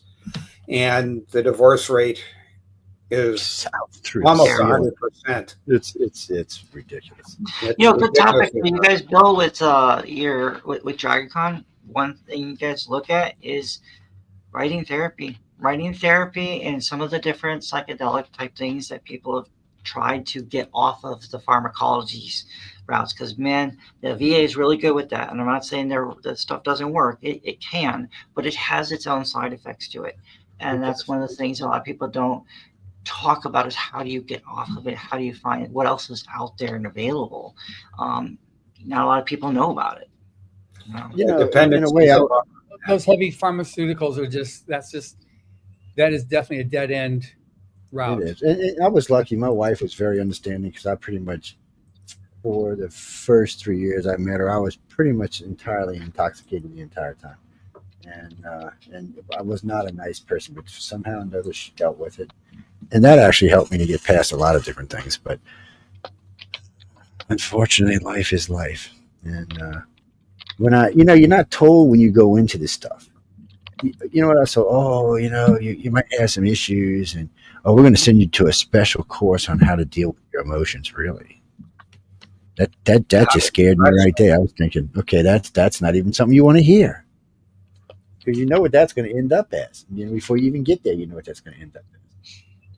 I tell you what was fun though, was prisoner of war camp. I got to go twice. I had fun. That's special forces, stupid training.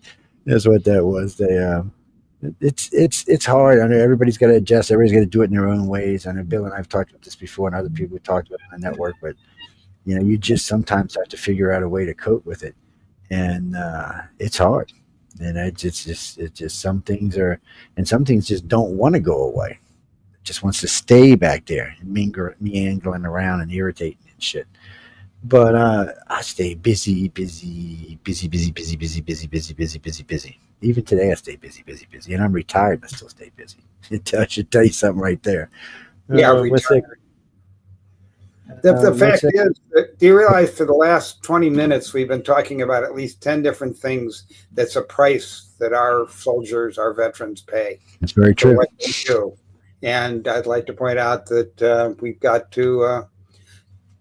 Those who aren't going through it have to be supportive. They have to be some understanding. We've got to help some of these guys get off the street and stuff, because we put them there, and by putting them into that situation, and everyone reacts differently.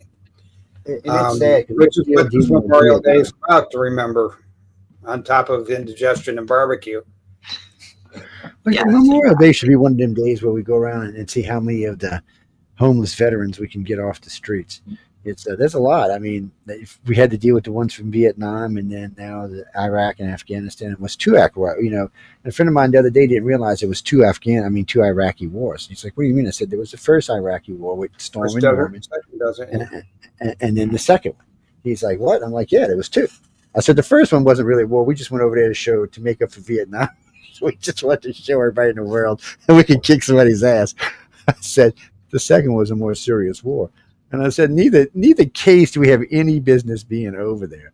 Now, granted, I will say, what was it, 4,000 in the first war, 3,800 in the second. That's pretty good for Americans. I mean, that's a very little loss of life for fighting a war where we killed a couple 100,000 people. But still, there's got to be a better way, an easier way. Maybe there's some perhaps that's the other lesson. Memorial Day is that.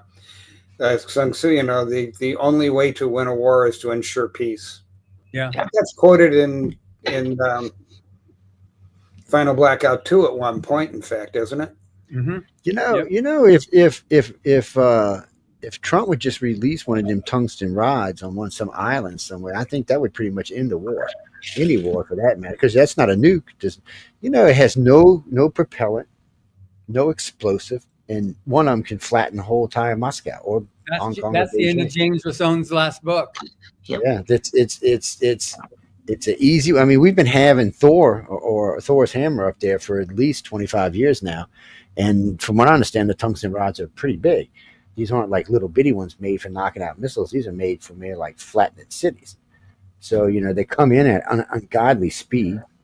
Yeah, when they hit the ground, not quite enough yet. But if we can get them launch them off the moon, there's enough time to get that speed up to where you're talking a kinetic effect that literally is a city killer for a couple of tons. Yeah. The ones that are deployed right now. I guess you think, Bill, like if you have the rod, you've got it descending down.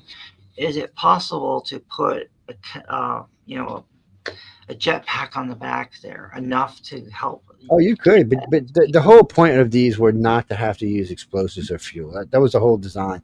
The ones I got right now originally the what I like to call the James Bond version, which were 3 foot long and 8 inches around. They were designed to kill missiles, but our guidance systems back then were kind of crappy, so it wasn't really a good thing.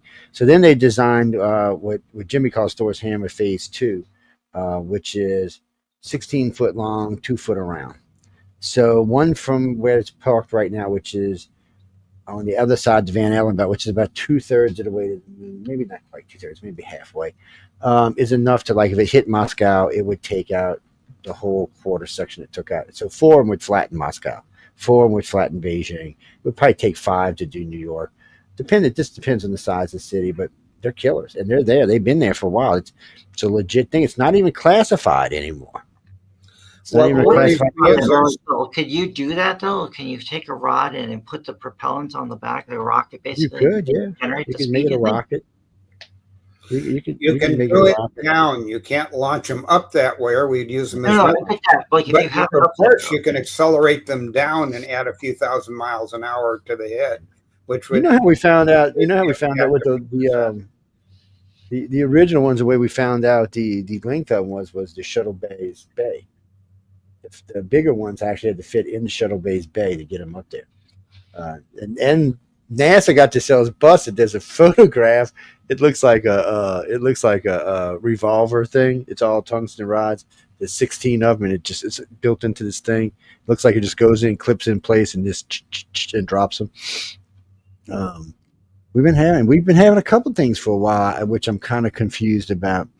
I know we've got at least 11 lasers in space now. What they're using them for, I have no idea. Geosurveying only. Yeah, that's what they say they're for. But I know the ones that Reagan had designed. So we went out to this thing in New Mexico to go see this launch. So they took a laser. It was one of the Star Wars lasers, mind you, which is some bitch was like this big around. And they took what looked like a flying saucer and set it on top of it, which was 30 feet around and 10 feet tall. And they held it in place and they shot the laser underneath it. And it superheated and shot the damn thing into space. So they were looking for a new way to launch stuff into space. But the problem was when you put any real weight on it and superheated it with the laser to send it up, it always busted out the bottom of the system. We didn't have a material strong enough to handle that ride up to space. When it was vented, where it could come out on the sides, it was fine. But when you tried to enclose it and send it up, it wasn't. It wasn't such a good thing. It's effectively just a different form of explosion. Yes, pretty much is what it was. And you can fire a shell into space if you have a big enough gun and explosion, but the shell's going to be pulverized in the effort. So these are cool. And well, that was the same group that's trying to work on the space elevator. Space elevator, I got to say, is lofty goals, man. I just don't know if we have those kind of technologies right now. That's a serious goal. I mean, first of all, what are you going to use for a cable to go to the space and back? I mean, how big around is this thing got to be? I worked for some years with the space elevator group back in the 90s. Oh, did you? Jesus. And they weren't working on an elevator. They were working on creating the carbon fibers that would be capable of sort of holding and connecting at that great length. And they were I think the elevator is the easy part. I mean, the elevator's been getting it up, but having those fibers not tear apart with the pressure and the pull and hold against the centripetal force and everything. They were about 4% of the way there, and they already had things that were an eighth of an inch across that could hold 17 or 18 tons. Yeah, I've heard some good stuff. I mean, I've heard some really good stuff because I know I had seen just recently. So they got a crawler version where it's going to crawl up to whatever this thing is they're making. But they've also got a version that actually has thrusters on it. So it just thrusts itself up. So the cable's basically just to keep it from, flopping off somewhere. Guidance. But the one that NASA wants is the crawler. It clips to the cable and goes up the cable. So I don't know what the differences are, why they want one versus another one. That's not. I don't get me wrong. I got a bachelor's in science, but I don't have no idea what they're talking about there. Secondary damage on the having a hot engine and fuel. Yeah. And fuel. Right. If you've got enough fuel to go up the cable, you got to have something to slow it on the way down. The crawler is effectively connected to the cable and creates its own friction both ways. I know NASA said the last one they said would take 3 days to get to space.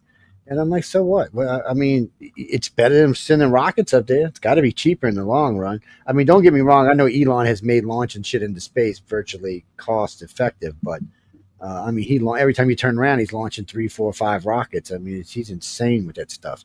Do you know he's launched more rockets since he started doing this than the United States? All the space fan races combined, their entire time they've been launching rockets, he's launched more in the last 2 years. That's outrageous. But I used to preach all the time when I used to host Wake Up USA. I said, if we're going to ever be serious about space, you're going to have to privatize it.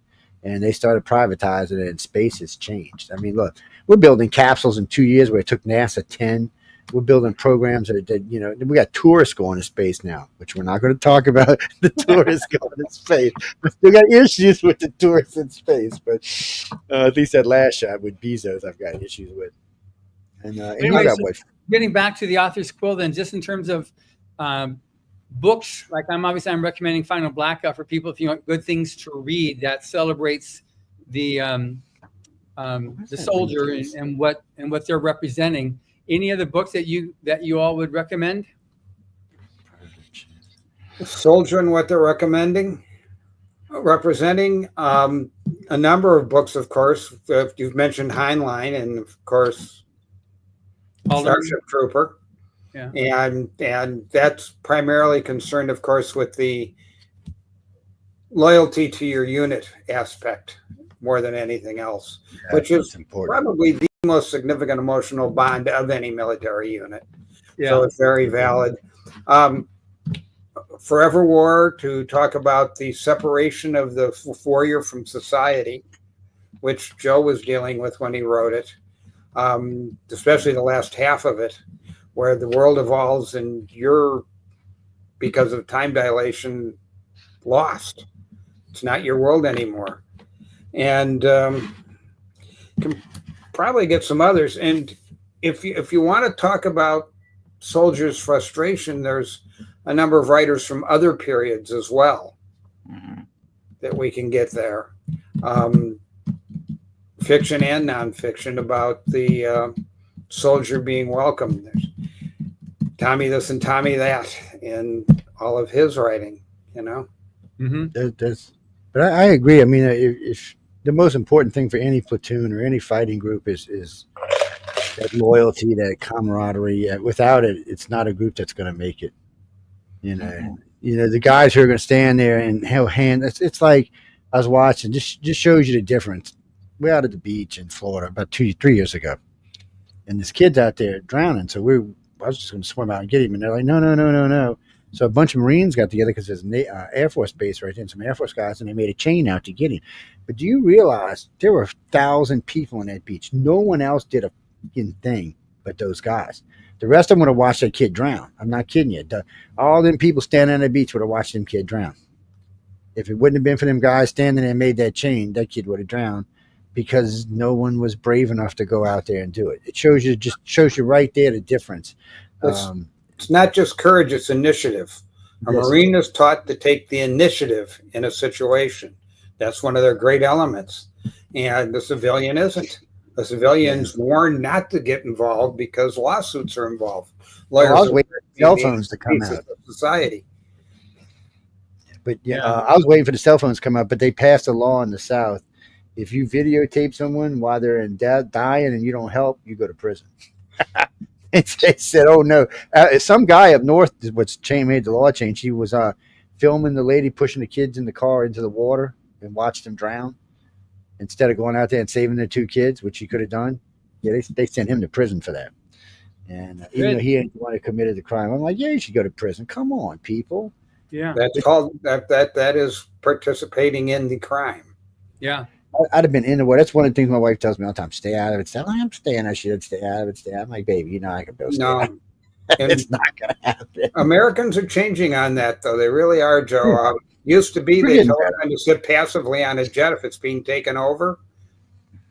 Not anymore. One of the reasons the air marshals are thinned down is because if you read, every time there's a passenger causing trouble of any sort, 6 people around them jump them and hold them down. Yeah, the passengers ain't gonna put up with it no more. Well, because we all seen what happened if you don't. You fly into the side of a building. I don't want to see that anymore. Matter of fact, they did. They were on the show last night. They were arguing about. We hadn't talked about 9/11 in a long time, but for some reason it came up last. I think we were talking about Bin Laden actually, and it came up. But they're still arguing about how those buildings came down, who did what did who. And it's like, well, it don't matter. We done killed all kind of people, so it doesn't matter at this point. We went on a rampage like the thing going on in the Middle East right now, It's not our problem to get involved with. Stay out of it. Yeah, but to go back, like in Never Again, I show a unit having massive camaraderie, sort of, it's actually French Foreign Legion level, where your total loyalty is to the unit and you're right, etc. And it allows them to take massive casualties. 10% is supposed to be enough to put a unit out of combat worthy. But some units in some situations, lost battalion or whatever, have suffered 50, 60, 80% and still had the remainder fighting at the end of that, including a number of German units. That wasn't loyalty to anything except we're together, we're going to keep fighting. And I tried to say that Never Again. James, you do that. Units doing the same there. You got units, a lot of units that are sometimes 40% manning. They're still stuck having to sit there and hold that line. It's just terrible. That's what they're taught to, and it's embedded into your head. And you make friends with these people. I mean, when you're in boot camp and in tech school and in special forces school and all these different classes you go to, all these training sessions you go to, you start to rely on these people. I know everybody in my company I did until I got transferred into special forces. I mean, I relied on all of it. And then when I got transferred, the guys, what the best part was when I transferred in to the new group, these guys treated me like, oh, don't worry, we got your back no matter what. They didn't even know me from Bean, but the guy said as soon as he met me, he said, "Oh, I know you're going to be one of us." And I was until the captain of the Nimitz decided I needed to be somewhere else. He's like, "Oh no, I got another job for you, Joe." I'm like, really? It just sound like this, but it shows you the difference. And then I would have fought with any of them guys and died. I had no problem with it. There was a bunch of groupie goods. Like I said, there were the pilots sometimes. They were really iffy. You're serious blooded army. You've got the 4th one out. It's been out for coming up on a year now. Do you have plans for for more books to go out, continue in that line? Bill? Yeah. We've had, we're talking about it for next year, but right now, all the authors involved, including myself, are deeply involved in contracts for other books, having met that one. Because when you're a writer, you try to, as James knows and Joe knows, and John sends them out, you're about a year or two in advance at a minimum. Yeah. When you're going to deliver, when you get a contract normally. And in our case, I'm finishing a mystery novel with someone at the moment. And another author, the other author on the project, other authors are working on a major project with John Ringo, and another one is putting her own fantasy novels out from Baen now. So between them, we'd love to. We know exactly what we're going to do. I can tell you who we're going to conquer next and who's going to jump them. But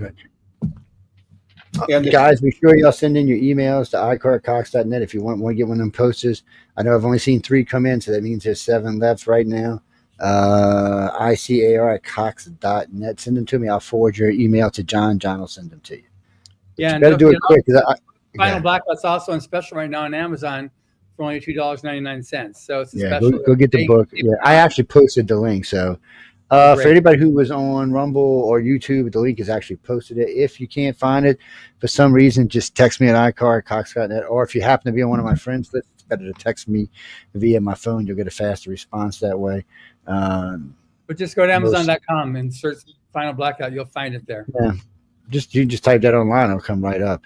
It's I know we got to get out of here pretty soon. I know I've seen a couple of messages come across the bottom of my thing, but everybody from Memorial Day, I hope everyone has a great Memorial Day weekend. Get out there, enjoy yourselves, bring your friends in, bring your family in, hug somebody who served, or at least say thank you for serving. Yeah, that's the main thing I wanted to be able to accomplish with this show today, was just like to give a perspective of what we're actually celebrating. It's not just a barbecue day, it's a day off. There's a reason why it's being celebrated, and a little bit more of the history behind what it is. And it's the men that we're celebrating with this, the men and the women who decided to do something to, from my perspective, help guarantee that I have what I have here in the United States, and I can do what I can do now that can't be done in other countries. And what's that, Martha? Scared of what? Oh, you mean a soldier? Oh, no. What do you mean? Have I ever been scared? Hell yeah, I've been scared. Ain't nothing up against your head. It'll make you rethink your life really quickly. It's part of it. It's tough to have been a soldier, because unlike the generations behind me, World War II was popular. We had Vietnam. Yeah. And then we've adjusted, and the military is much smaller. You're not part of everybody. Everyone doesn't have the problems you do, like was in the 50s and 60s when Memorial Day was first really being celebrated in the 40s. But they need help. There's those men out there who, if you take a moment, do more than just give them $1. Yeah, call your congressman and bitch while you're at it. Well, part of just repurposing. People need a purpose. They need a mission. They need something in life. And you got to buy from businesses who say they hire veterans. Yeah. That's probably support veteran writers. Support Give veteran a vet a job, people. Vets can use a job. Give a job. What do you mean? Who you want to give me a job? I got a job. But thanks for the offer. Yeah, really. No, I have plenty enough to keep me busy. Joe, you're unemployable at this point. Don't worry about it. Look, I tell people all the time, you don't want to come work for you. I am an evil, bad person. What's that, Christopher? James, Christopher wants to know, you got a website where he can find you at? Yeah, I can drop that in the comments here. Yeah, just drop it in. And Bill, I think you got one too, Bill. Give it out while you're at it. I might as well give them out, because this looks like a mostly Memorial Day audience. Maurice, is that your name? Maurice, where are you at? Where? Oh, you're part of the contingent in Saudi Arabia. Okay, I'm not sure. Bloodndarmor.com. Yes, I have never been in Saudi. And if I was, I couldn't tell you anyway. How's that? Now, Bill, you got blood and SMOR. Oops, my mistake. I'm gonna ARMOR. Good thing we got a monitor going on. I can here. write, but I can write. Moderator. But I can't type. I don't feel bad. I'll do it again. Okay. Marcia again. You mean me personally? Oh, I'll have to find a ghostwriter. I've tried right now. Yeah. I got lots of stuff in my head. There we I'm go. gonna drop it in the private chat for you because it didn't seem to want to drop it in my. So, Joe, can you pull it out of the private? Because we got both I most James and certainly Bill Fawcett's. Yes, I can grab them out right now. Let me grab this one first. Boop. And grab it over here and put it into comments. Yeah, you So sent it to me. There you go. Bloop. That one's going out right now. Let me go get the other one. And there's the other. Okay. Oh, wait, no, that's the one. I already put that. Did I get the wrong one? I think I did get the wrong one. Hold on, let me do this again. Well, let's try this and start all over here. We're just going to cheat, people. There we go. Yeah. And I'll put it out for y'all right now. Comments. If for some reason you can't find it, I'll have these in my email, guys, so you can always come over and grab them if you need them like that, or just catch me on there. Again, if you want to get this poster, you better get your butts busy because I'm going to bring it up on the next show in the chat.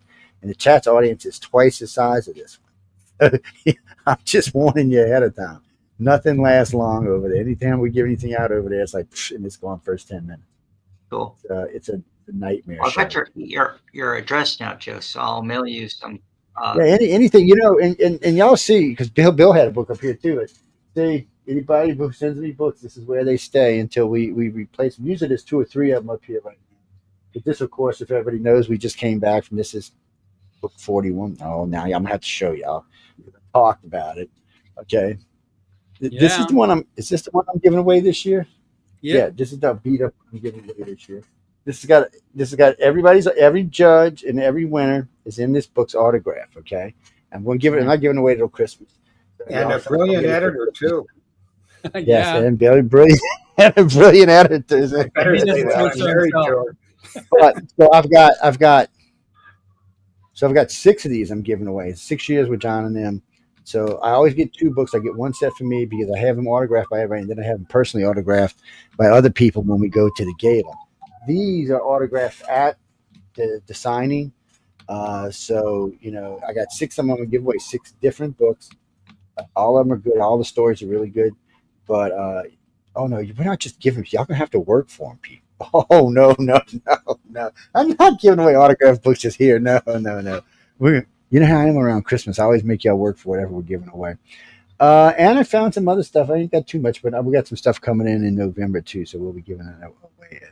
And then, Joe, if you've not read one of James's books, too, because I think you've already read Bill's first book, but James has got, I know that you like the audiobook. So maybe, James, if you can send him a link to your. Well, I can kind of mind read Bill, which is kind of nice.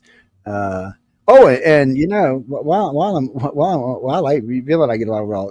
While I'm thinking about this, all right, people, near now sci-fi, and Jeffrey, I have. What do you want?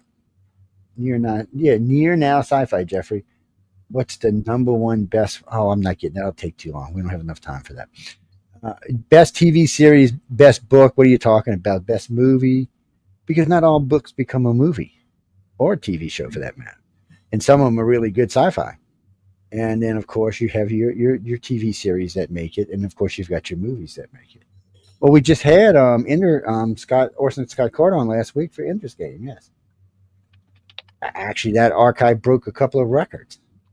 It's 3 different places on Rumble, on here, and somewhere else. I forgot what the other thing was. People like it. Not every author's in love with their movie, even if it makes them a lot of money. Oh, I'm sure. Yes, that is definitely Orson. It's not Scott. Is definitely not in love with this movie. But he's not the only one. Travis Walton from Fire and Sky. He's not in love with this movie either. And there's been a couple of, matter of fact, come to think about it, that weren't real happy with their movies. Was Elron alive for Battlefield Earth? He was not. Yeah, because he wouldn't have been happy either. See, because he wouldn't have been happy either. He'd have been like, wait a minute. I've read enough of his stuff to know now that he might have had. That's not what I wrote. Yes, I'm thinking he might have wanted to make some changes in this movie. Christopher, real quick before we go. We had our book Interview with the Terrorist. It was my story as an interrogator, and that one was it didn't go far yet, but it has been turned into a screenplay. And that's good. seeing that in comparison to the book, it's like, yeah, there's a fair bit of difference. They just I don't know what it is with producers and directors. They just have to get around with stuff. They just can't help themselves. And Well, one and thing sometimes books, maybe it's better. science Sometimes fiction it's, books have an unlimited budget, and when it goes to the Hollywood or to wherever they're being produced, they definitely have a limited budget. So when they can do all these fancy things and this and the other stuff, it's unless you're somebody like Tom Cruise or Brad Pitt that can command that type of a budget, it's going to be a lot of cuts and trims and true. that type of stuff. A lot of trim. But James, let me know if it comes out. I'd like to see it because I had seen one of the SEALs interrogator who was in Iraq. They made a movie about him. It was pretty good.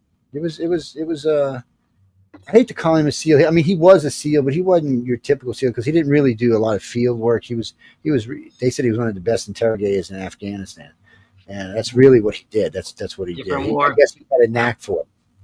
It's a different war. I did 3.5 in Iraq, but no Afghanistan. That's plenty enough. Yeah, that's plenty enough. Interrogation is not an easy job, and I know it's a stress. I know enough of y'all to know it's a very stressful job. Between doing this and people I've met, from other things I'm into, I've met enough interrogators what got me is how many of them were females. I was surprised. We had. I was surprised. I was surprised. Well, among other things, carefully use them, but. And remember, a female in an Arab culture is more powerful as an interrogator because of the ignominy alone. It can be very. You got to know how to use that tool. It's a tool. If you know how to use it right, it's a very effective tool. You screw it up. I don't know about you, James, but every interrogator I worked with or knew is still dealing with it. Well, we're gonna get out of here because poor John's head's gonna explode. And I shared like some of these people we were hunting and dealing with. These are brutally sick animals. Oh yes, they are. That's one day I'll bring y'all on and I'll bring y'all one of the other shows and we'll talk about that aspect of it. We can come on and we can really. I mean, because I always ask people if they're ready to talk about that because some people are and some people aren't. And I had one lady and one gentleman on one day and we were talking. It was a good conversation, really, but somewhere about middle conversation, it folded back in on them and they couldn't take it anymore. She just broke down and started crying for the rest of the show. So look, we're going to stop here. We can always do this at another time. I said, I'll come back and clean this up. And he was literally, his hands were shaking halfway through the thing. So, and I can understand. I mean, we got into some serious stuff and they got into some stuff that I didn't think they were going to get into, dealing with, how the person comes in, stage 1, stage 2, stage 3, stage 4. What are they going through? How they're setting them up for it. What is that, Mark? Good cop, bad cop. That's not exactly how they play it, but it's a good interrogator is just a good interrogator. That's all I can say. The legalese you have to deal with too was just brutal because after that 2005 Detainee Treatment Act that Russ Feingold and John McCain passed, that tied our hands like no major. Yeah. Somebody else told me that too. Do that job. I know Marissa said that Arabic, you could not actually use it. You were by law, you had to use a linguist because everything is recorded. They had to hear the interrogator ask the question in English. And so they knew what you were saying. The observers didn't speak it. They had to hear what you physically said all the time like that. And signing off, right? I mean, my interrogation signed off by NCOIC, expected, OIC, expected. But then I had to have it signed off by a JAG and then signed off by a behavioral psychologist, for going through the types of. So why even bother interrogating anybody when they're going to tie your hands like that? Some things I just don't understand. But anyway, I know we got to get out of here. But James, Bob, Bill, thanks for hanging out. Oh, wow, Bob. Who the hell's Bob? Oh, that's Bob. Who's Bob? That's Bob right there. That's Bob right there. See Bob behind me? That's Bob. Bob. He keeps an eye on. He's always looking over your shoulder. Jimmy, come to DragonCon. You can meet Bill. I'll introduce you. Bill's a great guy. He's a lot of fun. Yes, we've talked many things. I talk to people all the time there. Come to DragonCon. It's a lot of fun to chat. Easy to find him on the schedule. Yeah, he's like I said, he's all over. Come on down. I'll introduce him. If you want to meet John, I'll introduce you to John. John's though he's cranky though. He don't like just meeting anybody. You gotta have some money if you're gonna talk to John. He's like, he's got $1 million. He's not interested, people. He's got a booth. You can find him when you get the damn biggest booth in the place. That's what I should do sometime. I should go to try and get a booth there and set it up so I can meet with people, and have all this stuff. Yeah, John, what y'all, they do a double booth.